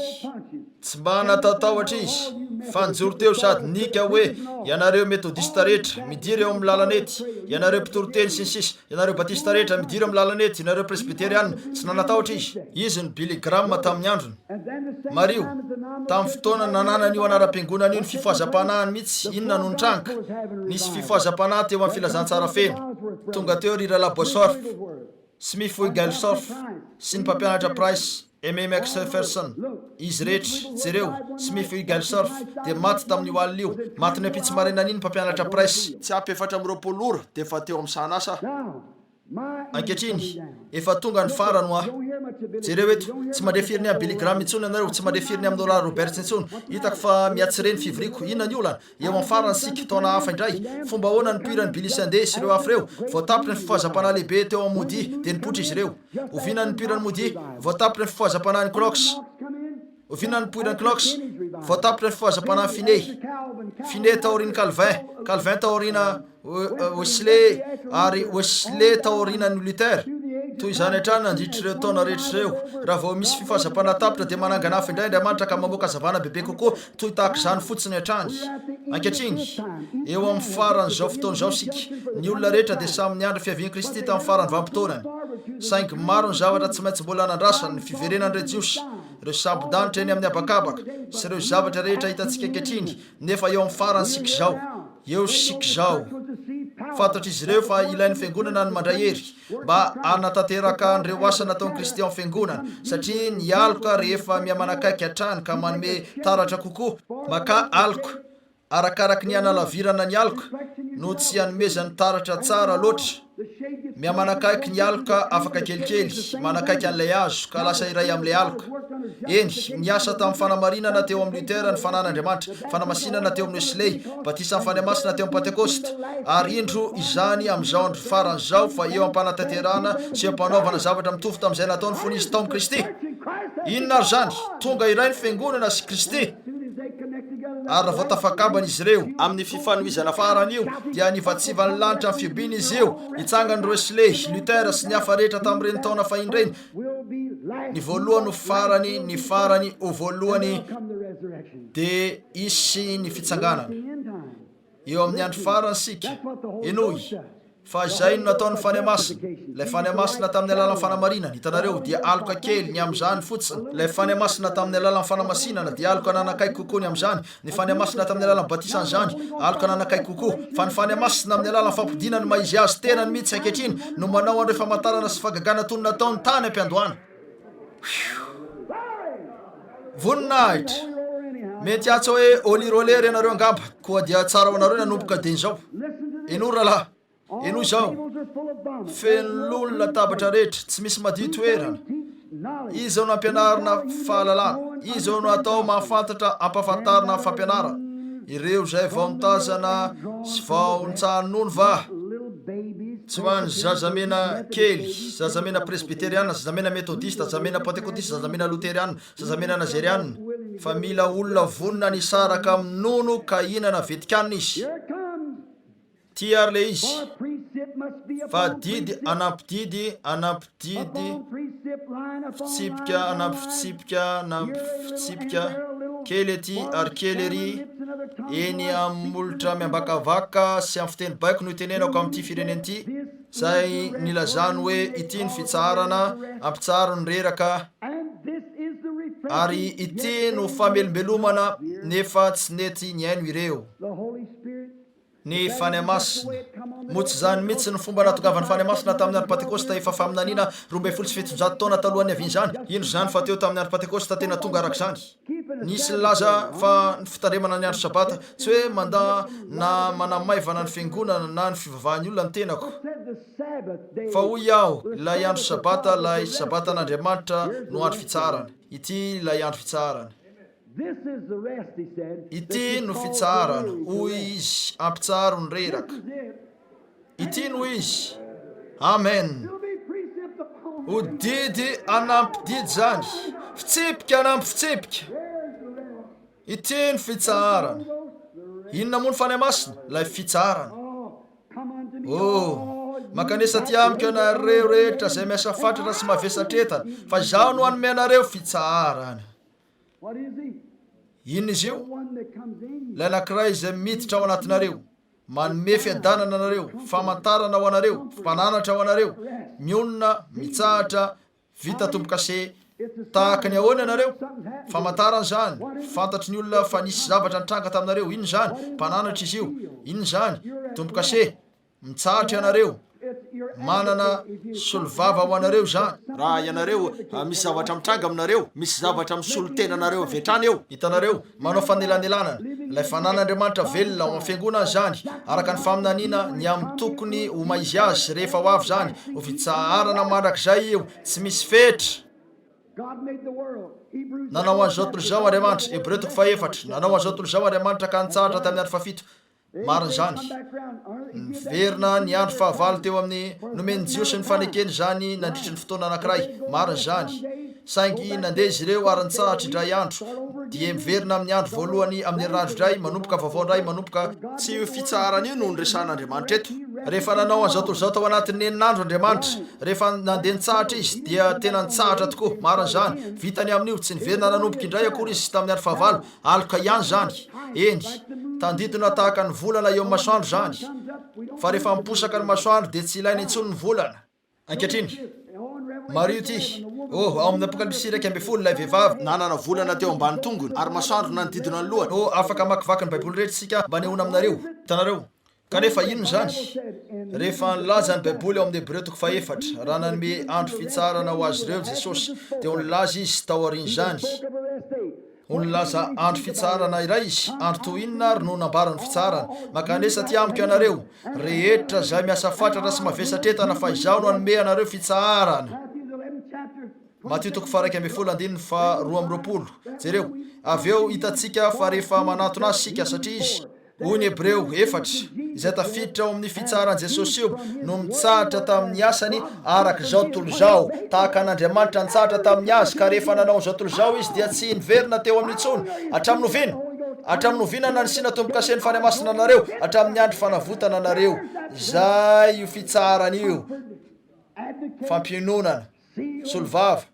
tombo-kase mpanafaka tahaka ny voabata zany tahaka ny hoe mandray fitahina move nampanantenana ho antsika zany raha la Branham voaporofony baiboly ve zany eny ary andesika ao amin'ny Joel jereo ny voalazany Joel mikasika an'io toy inona ny fankasitrahako ny amin'ny tenin'Andriamanitra voataha tianareo ve zany ataoko fa raha tsy teny zany dia tsy haiko hoe taiza nisy atsika eny ary eo amin'ny Joel isika zao ankeo amin'ny Joel isika ny toko faharoa amin'ny Joel ary anomboka eo amin'ny andininy fa 7:20 isika Joel 2:20 valonjato taona talohan'ny fiavian'i Kristy tao amin'ny fanany mpaminany ino eto ary rehefa afaka zany dia andatsaka ny fanahiko amin'ny nofo rehetra dia aminany ny zanakalahinareo sy ny zanakavavinareo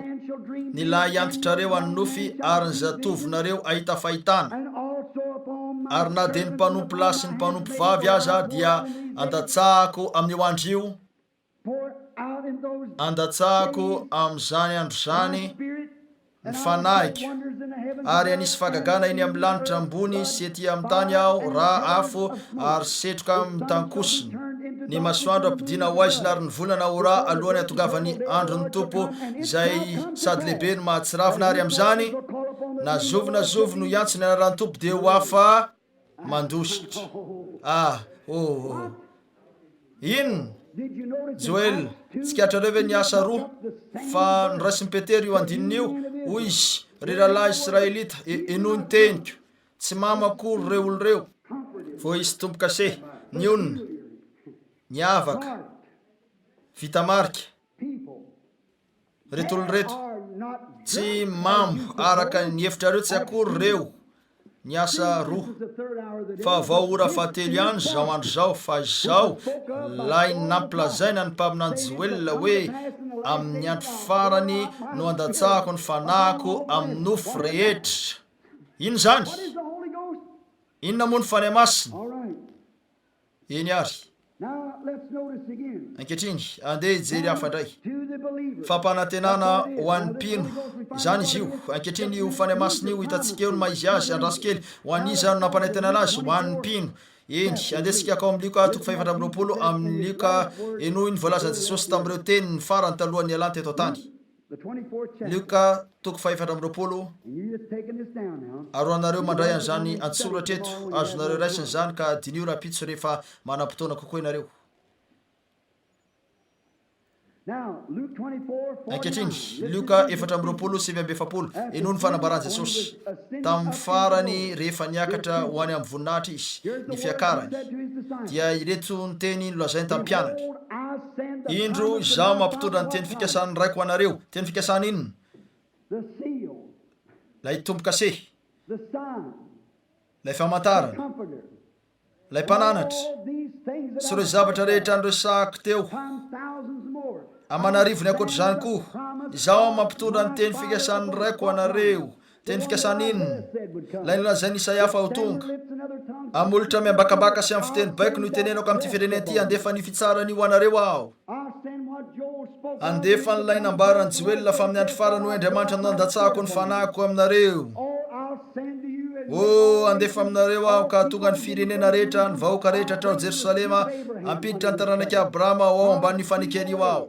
Asiko tombo-kaseny tsiraray amin'izy ireo. Hitanareo, andatsaka ny fanahiko aho. Izaho mampitondra ny teny fikasany raiko anareo fa mitoery ianareo midika miandry ao an-tanànan Jerosalema mandra-pà nafina anareo amin'ny hery avy any amin'ny avo. Inona ary ny fanahy masina eo? Hery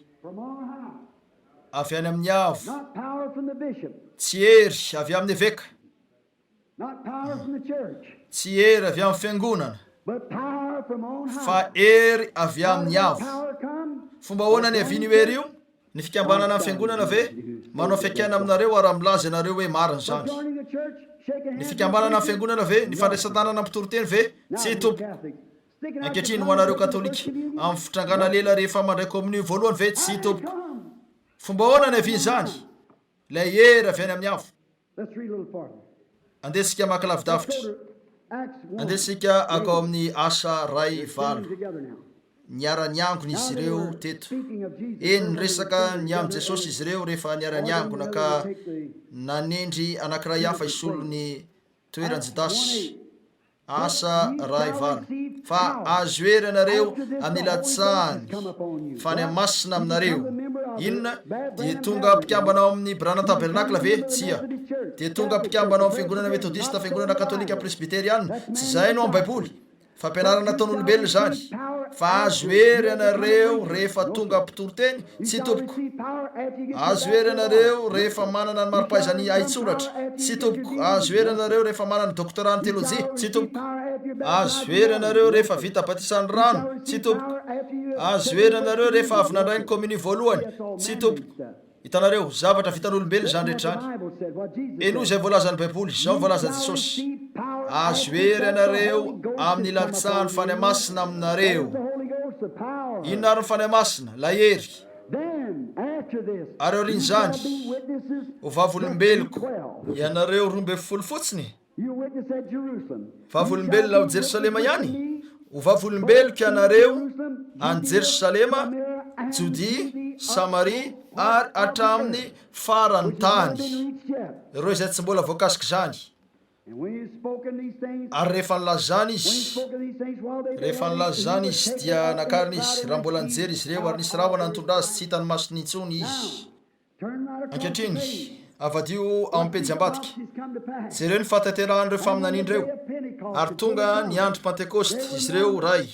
Teo amin'ny fitoerana iray izy rehetra. Dia niditra tampoka ny pastora teo ka tsy zay ny tena vakiny eto, sa tsy zany? Tonga teo amin'ny alitara tampoka ny pretra. Tsy. Ary nisy feo tonga tampoka.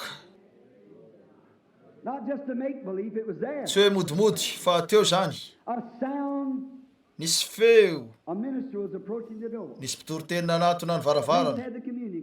Tazona ny kominia le pretra nivoaka avy tao amin'ny fitoerana masina. Tsy nisy toy zany. Nisy feo tonga avy tany an-danitra. Tsy feon'olona mandehandeha akory. Feo tonga toy ny rivotra mahery mifofofofo. Ola.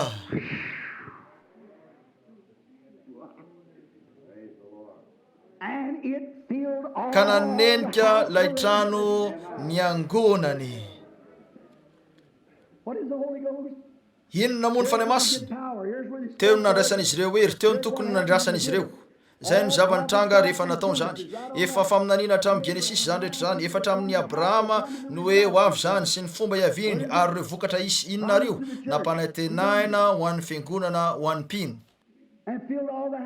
ka nanenika ilay trano ny angonany ary nisy lela maro nyseho tamin'ny mpitarehana afo ary nipetraka tamin'izy rehetra isan'olona zany ary samy feno ny fanahy masina izy rehetra ka dia niteny tamin'ny fiteny maro samihafa araka nampitenena amin'ny fanahy masina azy eny ho hitantsika amin'ny zomarivo zany eto mihitsy no hijanonantsika hitanareo ahoana ary zany nampanantenana ho an'ny fiangonana fampanantenana tokoa eny ary eto ho hitantsika amin'izany fa rehefa ny fenona izy ireo dia nasiana tombo-kase hatramin'ny oviana firy ny manana ny fanahy masina eto atsangano hoe ny tananareo maro kokoa ny manana ny fanahy masina noho ny tsy manana tianay ianareo raha mba ho isanay irihira lasinabavy rehefa azonareo hoe inona io ny fanahan'Andriamanitra monina ao anatinareo mba hanao ny asan'Andriamanitra isaky ny nandefa ny fanahiny tao amin'izay natao hoe mpanompony Andriamanitra tamin'izay hoe mpaminaniny tamin'izay hoe mpampianany tamin'izay hoe apôstôliny dia no laviny zao toro zao hatrany izy ireo no verina ho tony ny adala izy ireo tamin'ny taona rehetra nisy azy na dia Paoly azy rehefa niseho teo anatrany Agripa hoy izy araka ny lalana izay ataony hoe fitokoana inona hoe fitokoana fahadalana araka ny lalana izay ataony hoe fahadalana atokon'olona daladala dia toy izany no ivavahako amin'ilay Andriamanitra eo raza faly tokoa aho raha afaka ilaza hoe isan'izy ireo eny tompoko marin'izany faly tokoa aho raha afaka ilaza hoe isan'izy ireo ankehitriny taoriny nilatsahan'ny fanahy masina tamin'izy reto dia natonga azy ireo ny fankaty tokoa zany ka natonga ny zavatra rehetra niombonany tsy zany hoe tena fiombonana re zany mirany io io sika indraindray fiombonana re zany fifaliana avy amin'Andriamanitra izany tokoa tsy nampaninina azy ireo tsy nampaninina azy ireo na miratra ny masoandrona tsy fandrina feno voninkazo ny fahamorana no nangatahany eny andray ny fanahy masina aho hoy ny olona sasany amiko ry Ramsey Branham raha manome antoka ianao fa ho lasa milionera aho raha manome antoka ianao fa ahita fitrandrana solika aho ka raha ahita fitrandrana volamena ary hitanareo zay no ampianarina ny olona ary lainga no ampianarina tsy mampanantena an'ireo zavatra eo Andriamanitra ny olona efa nandray ny fanahy masina dia tsy hampaninina azy na ilainy azy ny angataka ny mofona tsy izay ny zava-dehibe aminy fa famoronana mizotra many an-danitra izy ka tsy misy mamatotra azy mihitsy eto marin'izany tsy mampanina azy zany na inona tonga na inona mitranga ka misy avelao izy ireo anakihana nibaziba hoe very ny voninahitra reo inona ndrarainareo zany eo amin'ny lalana ho any amin'ny voninahitra ianareo halleloia eo amin'ny Kristy masonareo ary eo amin'ny lalanareo ianareo tsy mampanina anareo zay lazay zao tontolo zao zay maizy ny fanahy masina hery zany tombo-kase zany mpananatra zany solovavy zany famantarana zany hola antoko zany hoe neken'Andriamanitra ianareo firy zay ny fotoana laniko 20 minitra sisa nananako eny ary avelao aho manana andalatsoratra maro aho eto ataoko fa tsy vitako ny andray azy reto nefa anao zay azotsika atao sika ankehitriny rehefa feno fanahy masina ny olo anankiray move ny fanenjehana sy ny sisa ka mety hiteraka fiamorana ho azy eny tsy ho very akory izy fa mitoetra ho zanak'Andriamanitra ihany ho zany foana izy satria vo isy tombo-kase hatramin'ny oviana anareo marin'izany zay ny voalazan'ny baiboly ankehitriny taorian'ny kapohana an'ireo mpianatra natao tsinitsinina izy ireo nizimbazimbaina sy ny sisa dia no hevery ny fahafotoana ho azy zany mba hiangonany kely indray andesika matika ao amin'ny asa toko faefatra mba hitana fony izy ireo ny zavatra antranga ankehitriny ho anareo zay efa manana azy zao asa toko faefatra teto Petera sy Jaona no nikapohana natao hatranomaizina vokatry nanasitranana nanaovana fivoriana fanasitranana teo ambaravara fiangonana firy ny mahay an'izany nisy lehilahy ny tsy lany teo zay somary osany tongony tsy naina mindra sady efa 10 taona no nahatoy izany azy ary nandalo teo Petera ka nanao hoe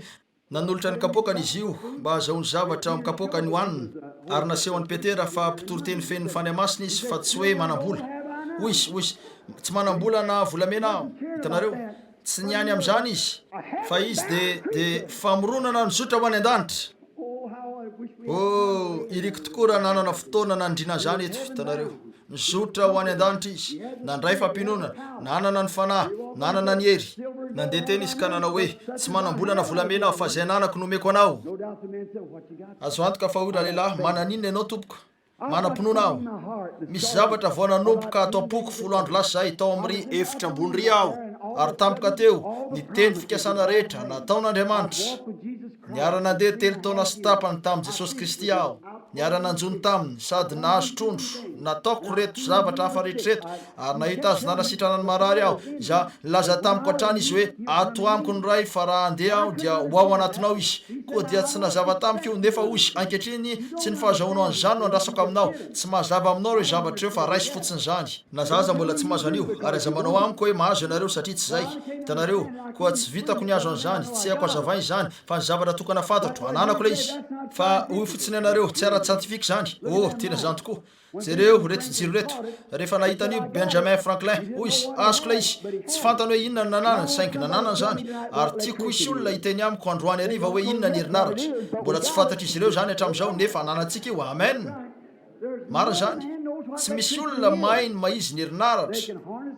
azon'izy ireo ampiasainy zany ataony jiro ampiretiny ampiasainy fa ny milina mpamoaka herinaratra ny mamoaka azy zavatra anankiroa miara-midina toy izao no miteraka an'io ary zay ihany ny fantatra izy ireo manome jiro zany sady misy hery ao aminy dia toy izany ny fanan'Andriamanitra rehefa azonareo ianareo nampahany ary Andriamanitra nampahany ray hafa ary ahodiny miaraka toy izao zany fa hiteraka zavatra ho anareo marina zany anyme hazavany zany anyme hery zany tsy fantatrareo hoe inona zany sady tsy ho fantatrareo mihitsy hoe inona saingy fantatrareo fa manana azy ianareo zay ny zavatra azo antoko ary ho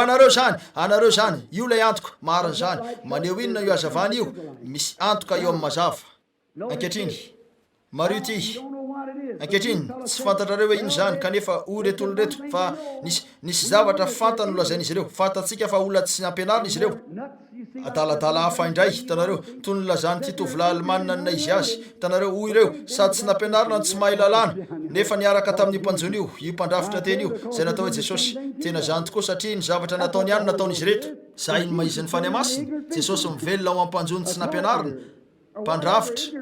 na inona koa mpitoroteny tsy nampianarina na toy inona izy io zay olona vonona no tsy manam-pahaizana ny amin'ireo zavatra zao tolo zao ka amelany an Jesosy hiditra ao aminy ilay fanan'Andriamanitra ilay tompoka se ilay mpananatra sy ny voninahitra ny zava-dehibe aminy Andriamanitra ho nantokana ilaingy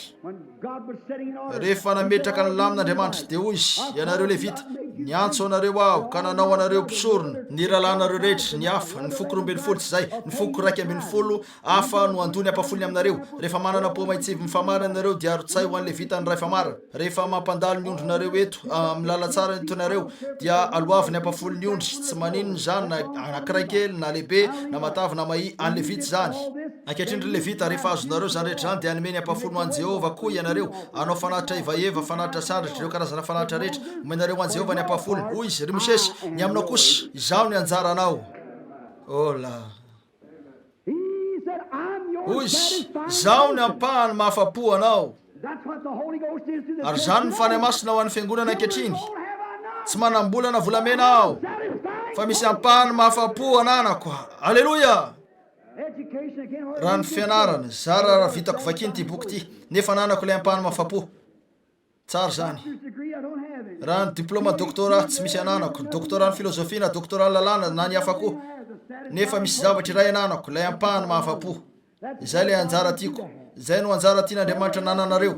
ataovy ankilany reo zavatra hafa ratsy rehetra reo zay mety voninahitra sy ny sisa dia mandrosoka raisy ilay ampahany mahafapo avy amin'Andriamanitra satria izay nanareo amin'ity tany ty dia avelonareo eto rehefa andehanareo fa raha nanareo ilay ampahany mahafapo dia azo antoka fa izany no apakatra anareo maka antoka hatrany ny olona ankehitriny mba isy avela ho an'ny mpandevina andesika andray an'ilay ampahany mahafapo avy amin'Andriamanitra mba hananantsika an'ilay mpanala ao fa tsy ilay mpapiditra ao fantarareo fa miara-miasa zany eny andeha ho jerena rehefa nalefa izy roalahy dia tonga teo amin'ny namany tsy niverina nakany ampisorona hitanareo naneo zany fa nanan'izy ireo ilay izy tsy niverina tany amin'io zavatra ara-pombatra anay sy mangatsika io izy ireo tsy ka hiverina hitaraina hoe jereo ny nataony anay tsy nanana ny namany izy ireo 12 teo ihany ny teo nefa sakaiza ampo azy zany antokony olona vitsikely rehefa nalefa izy rehefa avy nivelesina sy ny rahonana izy ireo natao hoe raha mbola manao batisa amin'ny anaran'i Jesosy ianareo zay ny tiako lazainy marina zany raha mbola mitorony amin'ny anaran'i Jesosy ianareo na zay mety ataonareo dia hosamboronay oreo tena fandrahonana zany andesika ho any am'ireo rahala sasany zay ny tokony atao ao amin'ny firaisana no misy hery ao amin'ny firaisana no misy hery oreo andesika ho any am'ireo rahala sasany mba ahitana an'izay azontsika atao eny nivory avokoa izy rehetra sady ny zara fahatsapana maro hafa rehefa nalefana izy roalahy dia tonga teo amin'ny namany ka nanambara izay rehetra nolazainy mpisorona sy ny lolona taminy fa rehefa nandre izany izy ireo dia niara nanandratra ny feoany ho amin'Andriamanitra ka nanao hoe ankehitriny eno ny voalazan'izy ireo jereo fa tsy niverina izy ireo ka nanao hoe zavatra toy zao tompoko mialatsiny fa tsy efa vovonjy izy ireo feno ny fanahy nanana ny fiainana marak'izay nanandratra ny feoany niaraka ka nanao hoe tompo ianao amin'Andriamanitra amen tena tiako zany rira lapalmer tiako zany ianao no Andriamanitra fatatsika zany izay nanao ny lanitra sy ny tany ary ny ranomasina mba amin'izay rehetra ao anatiny izay nampitenenanao an Davida mpanomponao hoe eny jereo fa iverina ny olona ka nao hoe fa izay tsy eny andeha eny ianareo ka nao hoe fa eny tompo eny andraso kely aloha tena manimbaziba mihitsy izy ireo tsy efa nilaza va izy fa zay no ataon'izy ireo izay rehetra mivelona mitoepana araka an'Andriamanitra dia enjehana eny fataro fa nilaza tamiko ny mpampiasa fa raha tratrany tsy efa nilaza va izy fa anao toy zany izy ireo eny fataro fa nentin'izy ireo teo anatrehan'ny fitsarana ao ndray andro iny nohony izany tsy efa nilaza va izy hoe entiny malona ny mpanjaka sy ny mpanapaka ianareo noho ny anarako aza manany amin'izay olazainareo satria tsy anareo no iteny hitako nitrango zany maly fanifany masina izay mitoetra anatinareo izy no iteny hitanareo amen mara zany eny ary aza manany amin'izay olazainareo tompo fa ianao no niteny tamin'ny alalan'ny vavany mpanomponao Davida nahoana no mitabataba ny Jetlisy ary misaina no hany foana ny firenena reo mpanjaka ny tany nitsangana ary ny mpanapaka niara-niangona hanohitra an' Jehova sy hanohitra an' Kristiny marina tokoa tompo hanohitra an' Jesosy mpanomponao masina izay nosoranao teto amin'ny Heroda sy Pônty Pilato mba amin'ny Jetlisy sy ny olona Israely niara-niangona mba anao izay nitendreny ny tananao amantsainao raha teo atao hola tiako zany tompo ny zavatra nolazainao fa ataon'izy ireo tokoa no ataony eny hoy ny baiboly hoe any am-parany any dia isy mpaniratsiry kirina mpieboebo tia ny fiafinaretana mihoatra noho ny fitiavany an'Andriamanitra mpanatolo fo mpanendrikendrika tsy mahony-po tsy tiany tsara manana endrika ny toe-panaraka an'Andriamanitra nefa mandaa tsy mbola niakatra teo mihitsy izy ireo ka nandray hery aoriana ilatsahany fany masina aminareo manana ny endrika ny toe-panaraka an'Andriamanitra nefa mandà ny hery ny reny koa dia alavira zay no maizy ny fany masina hitanareo zay no efa voatendry fa isy ankehitriny tompo jereo ny fandrahonany ary omeo anay mpanomponao ny mba hitory ny teninao amin'ny fahasahiana rehetra tiako zany esory io taolanako ratsy io ka soloa tao latezana tena izy ankehitriny jereo eto ny mba hitory ny teninao ombaniny aninjiranao ny tananao anasitrana rahalahy tsy maty ny demonia nefa ny fany masina ihany koa hitanareo aninjiranao ny tananao anasitrana anaovana famantarana sy fahagagana amin'ny anaran'i Jesosy mpanomponao masina hitanareo no nampiady azy ireo teo tsy zany hoe izay zavatra zay ihany no ataon'izy ireo ankehitriny nefa tsy asoa azy mihitsy zany ary rehefa nivavaka izy dia nivotrovotra ny trano izay niangonany dia feno ny fany masina izy rehetra ka nitory ny tenin'Andriamanitra tamin'ny fahasahiana hola nandray zavatra izy ireo rehefa niakatra tao ambony tao tsy zany ve niteny fikasana ny laza izay ny maizy ny fany masina anome fahasahiana anareo anome fampinoana anareo anisy tompo-kase anareo anome famantarana anareo hola enoy iriko raha manana fotoantsika afaka hidina miaraka amin'ny Filipany amin'ireo Samaritana ao amin'ny asan'ny apôstôly 7:30 sika ho anareo rehetra mandray tsoratra nandray fifaliana lehibe izy ireo nisy fanasitranana lehibe teo anivony efa vita batisa tamin'ny anaran'i Jesosy Kristy izy ireo saingy napaka ny Petera tany Jerosalema izy reto dia nakany izy ary nametra tanana taminy ka nandray fany masina izy ireo asa 7:40 ireo Jetlisy nisy nantsona hoe Kornelio lehilahy nafinaritra izy io nandony ampafolony nanorona sinagoga ho an'ny olona nanaja an'Andriamanitra natahotra an'Andriamanitra lehilahy tsara presbiteriana tsara metodista batista na hafa koa hitanareo tena lehilahy tsara nefa de hoe Andriamanitra ndray andro lehilahy tsara izy koa andefa azy hoe eo amin'ny fivoriana aho ataoko izay tonga avalay mpitory-teny keo mba hiresaka aminy amin'io koa dia nahita fahitana ary izy ka nanao hoe mandehanany Jopa fa hitan'ilay atao hoe Simony ianao mpandokotra fa misy atao hoe Simona Petera ao aminy ampanatsoa izy fa izy no ilaza aminao no tokony atao satria efa nandray zavatra izy ary nijoro teo Petera de indro Cornelius fefa iankohako amin'ny mpitory-teny io fa izy ho Petera mitsangana fa olona takanao ihany aho ary raha mbola nilaza an'ireo tenyreo Petera mikasika ny fomba nandehanan'izy ireo ka nanomboka nandray toy ny zavatra andresako eto ny amin'ny fomba nampanenten'Andriamanitra fa andatsaka ny fany masina raha nilaza an'ireo tenyreo izy dia nilatsaka tamin'izy ireo ny fany masina eny zay ny maizy ny fany masina ho an'izany nanendrena azy zany tokoa ary feno ny fany masina izy rehetra ankehitriny Mario nisy rahalahy Batista iray tao amin'ny Efesiana olona araka ny lalàna izy ty nanampahalalàna lehilahy nahila-tsaina na lalàna lehilahy ambony mpampianatra fa namaky baiboly izy indray andro hitany fa isy anankiray ho tonga izay atao hoe Mesia ary efa nataony zany eny nanomboka nandreny amin'io Jesosy io izy ka nanao hoe resy lahatra aho ary ambarako miariary ny finoko fa Jesosy ny Kristy zanak'Andriamanitra tena Batista izy ty tonga teo ary izy ambarako miariary fa Jesosy ny Kristy nataony betsaka tokoa zany koa dia niantso azy ho amin'ny fanompon'Andriamanitra hiresaka amin'izay mety tsy fohatrany Andriamanitra fa nisy an'ireto mpanao lay vitsy teo izay natsoina hoe Aquilas Priscilla mpivady mpanao lay izy reto miresaka ny amin'io ny asa toko fa 20 Paul sakaizany izy reto tamin'ny tanan'ny Paul sy ny fampianarana nandraisan'izy reto ny fany masina reny fa nisy fifahazam-panahantany dia nakany izy ireo 12 teo ihany nanatrika teo koa dia nakany izy ireo mba hijery an'io ary reny fa nitory tamin'ny fahatsorany foana mpitory-teny io hoy izy eny marina inoko fa hiain'ny fahamarinana izy rehefa tapitrary ny fivoriana dia nampanatsony teo ambadiky nylay izy ary nataony hoe indro manana rahalahy lavalava toy izao sika jiosy mifaraingorona kely fa raha ho avy izy dia izy no ampianatra mazava tsara anao ny ten'Andriamanitra ary taoriana kely tao an-tranomaiziny Paoly tamin'ny fotoana io toerana matsiravana zany ho an'ny mpitory-teny moderniste tsy zany ve fa tao an-tranomaiziny izy ny tompony nandefa azy tao fa taoriana noron-tany zay nampirodana ny tranomaizina dia nentiny niaraka tamin'ilay mpiandro tranomaizina sy ny ankonana ka natao batisa tamin'ny anaran'ny tompo Jesosy izy rehetra avy eo dia lasa izy niala teo ary vao avy nisy demonia mpanao atsarana noroahana tamin'ity ankizy vavykely ity fa nampidi-bola betsaka tamin'izy ireo izy ity nefa niariary ny afetseny izy ireo ka zay nandefasana azy tany tranomaizina fa ny tompona mpirodana ny tranomaizina satria nisy andian'olona nilana nireny fahamarinana natao tsy anareo fatorana ny ten'Andriamanitra tsy misy fomba natoina ataonareo fa tsy vitanareo tsotro zao zany dia nakao amin'ny toerana nisy an'io lehilahy io ary izy Aquilas Priscilla mofo sandwich angamba no nanana izy ireo fa raha voalany ny mofo sandwich dia nakany amin'ilay fahazam-panahy izy ireo petraka tetsoariny Paoly nataony tao amin'ny akanjo ny tanany niaino an'ity mpitory-teny Batista ity nitory hoy izy tsara zany torinao zany saingy mbola misy akoatran'izany amin'io hoy izy tia metra-panontaniana aminao aho ry mpampianatra Paolosy efa niraisinao ny fany masina fony vonina ianao hoy izy tsy fantatray ny fisiny zany inona no tianao lazaina amin'io fany masina Batista anie zay hoy izy ahoana nafantaranareo fa Batista ianareo hitanareo eny vita Batista zay ny Batista ny Jaona ihany ny fantatray hoy izy tsy nanao Batista fa tsy ho amin'ny fibebahana izy fa nilaza mba hinonareo azy lay ho avy dia Jesosy Kristy ary rehefa reny zany dia natao Batista tamin'ny anaran'i Jesosy Kristy izy ireo ary Paoly nametra tanana taminy dia nilatsaka taminy fany masina ka niteny tamin'ny teny tsy fantatra sy naminany izy ireo satria hoe nizanisa fa ahoana nisin'izany te ilaza zavatra aminareo aho ary ho faranako satria efa razaiko fa mila anareo voakaloloha fantatrareo hoe inona ny fany masina ho andinitsoratra farany ho an'ny anio ariva misy andiany anankiray eto amiko saingy tsy maintsy amelan'io sika andeha sika matika ao amin'ny Kortiana 8:20 amaky an'io ary sika avy eo dia ho faranana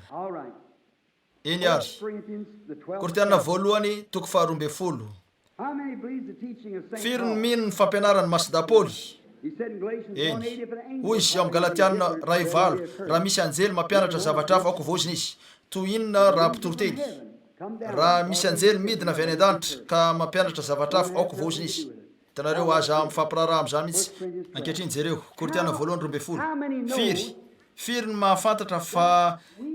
ilaintsika ny ho ao amin'ny Kristy mba hanana anjara amin'ny fitsanganana satria ilay vatany no nampanantenan'Andriamanitra fa hatsangana tsy misy fomba hafa tsy misy fomba hafa raha tsy ao amin'ny Kristy ianareo mety afaka hitodika eto ianareo ka ino azy anao hoe eny tokoa mino azy aho izy no zanak'Andriamanitra tsara zany rahalahiko vonina ny andray tanana anao raha izay no lazainao mino azy aho tiako ny anaiky azy ho mpamonjy aho tsara zany saingy tsy mbola ao aminy ianareo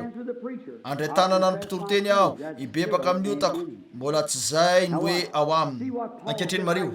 jereo ny voalazan'ny Paoly ny amin'ny fomba fidirana amin'ny Kristy ahoana naizanareo hoe isan'ny voaforo teo amin'ny abrahama famantarana nomen'izy ireo enony eto ankehitriny Kortiana voalohany toko faha 12 ary andeha atomboka amin'ny andininy fa 12 fa tahaka ny tena iray ihany anefa maro ny momba ny tena ary reo rehetra momba ny tena ireo na dia maro aza dia tena iray ihany dia tahaka zaniko Kristy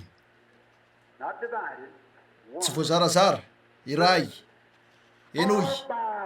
fa fiangonana iray firy ny mamaky tahaka zany fa fandraisan-tanana iray fa rano ray tsia misy olona ao anaty fahadisoana zany fa fanahy iray sora-bavety veny eo ny fany masina rio hitanareo fa fanahy iray ihany no nanaova batisantsika rehetra ho tena iray na jiosy na jetilisa na andevo na tsy andevo ary sika rehetra dia efa nampisotrona ny fanahy iray ny vatany Kristy dia fanahy iray ka mahatonga ny mpikambana rehetra hatramin'ny Pentekosta mandraka ankehitriny ho misotro divay vaovao iray ihany fany masina iray ihany izay miteraka vokatra mitovy ahoana no anaovantsika zany amin'ny alalan'ny fanahy iray io ny varavaran'Andriamanitra misokatra ilay fany masina inona ry zany varavaran'Andriamanitra misokatra famantarana zany tombo-kase zany mpananatra zany mpisolovavy zany antoko zany fitsarana zany fiadanana zany fahatsarana zany fanasitrana zany fiainana zany io ny varavaran'Andriamanitra misokatra ho an'io zavatra rehetra io ny varavaran'Andriamanitra misokatra ho amin'ny Kristy zay Andriamanitra nanapirofo fananangana Jesosy tamin'ny maty ary zay rehetra maty ao amin'ny Kristy no entin'Andriamanitra miaraka aminy ao amin'ny fitsanganana aza mampalahelo ny fanahy masina zay nanisina tombo-kase anareo ao amin'ny Kristy hatramin'ny andro fanavotana anareo firy ny mino an'izany inona moa Kristy inona moa ny fanahy masina tsy zavatra natao zimbazibain'ny olo zany zavatra zimbazibain'ny olo izy io fa tsy eo amin'izay mino ho an'ny tsy mino tiako ny anana roa na telo herinandro maharitra tiako ny aka ny rapitso ariva mba ilazana aminareo hoe ino zany ho an'ny tsy mino avela fotsiny aho aka fotoana fohy mba ilazana amin'io fahadalana ho azy fandrika ho azy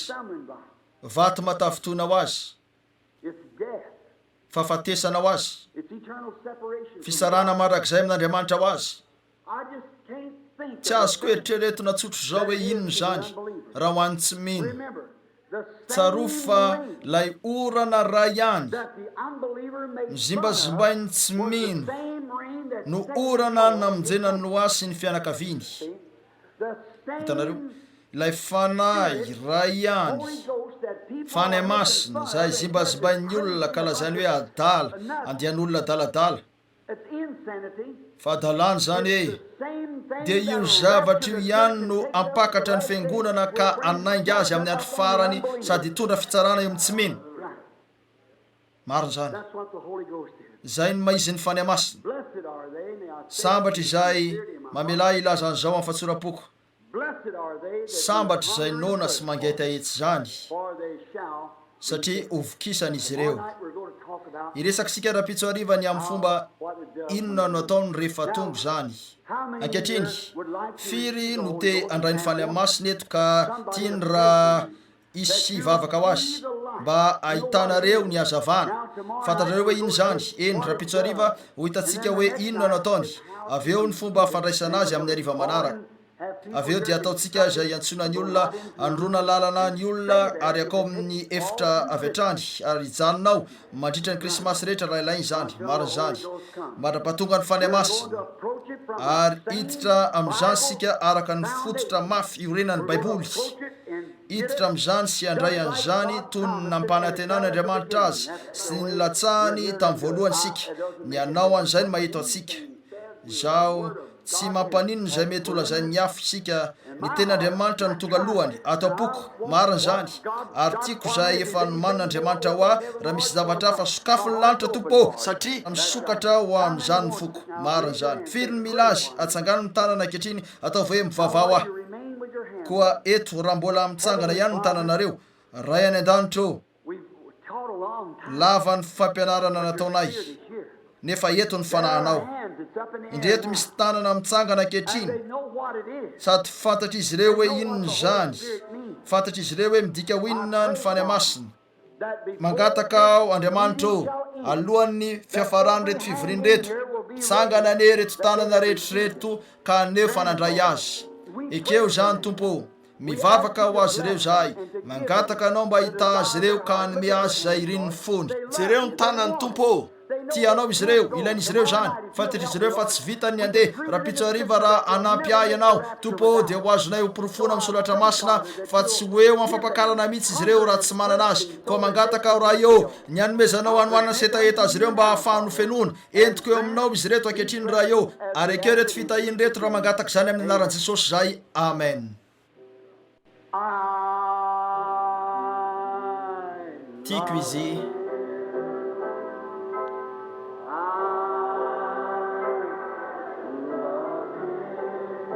tiako izy satria ny ty ahy mialo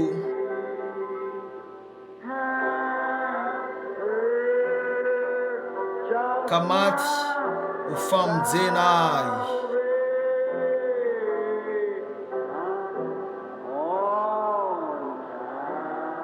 teo amin'ny hazo tao Kalvary tiako nilaza zao mialohan'ny rahantsika indray tiako ny aona amin'ny mpitory teny vitsivitsy ao amin'ny rehefitrano re amin'ny zomariva alohan'ny anombohan'ny fivoriana azonareo zomariva zao hitanareo ve ny ezako atao ny aneo hoe inony zany ahoana ny anatonana azy sy zay tokony ajaina ary tsy mandeha anjamany fotsiny anareo tahaka ny mitsapatsapa zavatra izay no antony tsy nangatahako anio androanariva tiako fantatrareo iny zany teny fikasana zany tompokase zany papiony zany sy ny sisa fa rapitso ariva sy amin'ny ariva manaraka dia hiditra eo amin'io avy hatransika avy eo mandrapatonga an'izany aza mana ny amin'izay fotoana aretany hijanoneo sika mandrapa diovony fonareo tsy androtsaka an'izany ao amin'ny fo maloto mihitsy izy alaminy rehetra aoko vonona fa hoekeny zany tiako izy tiako izy andesika nangatanana ankehitriny satria ny ty ahy mialo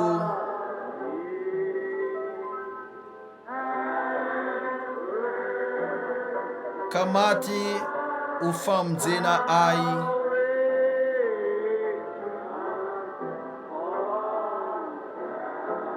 teo amin'ny hazo tao Kalvary fa nolazany pastora teo ary aketsika zany fa hanomboka amin'ny fito isika rapitso ariva fa tsy amin'ny fito sasany ary zany dia amelanareo voaka amin'ny valo sasany fa tsy amin'ny sivy sasany amin'ny fito rapitso ariva no anomboan'ny hira fiderana hitondra ny afatra ao amin'ny fito sasany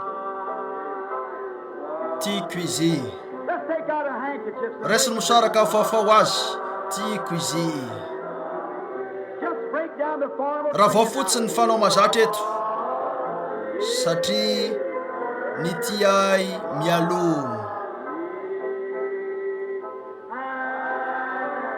ka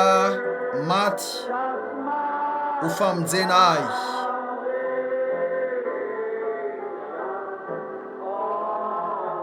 teo amin'ny hazo tao Kalvary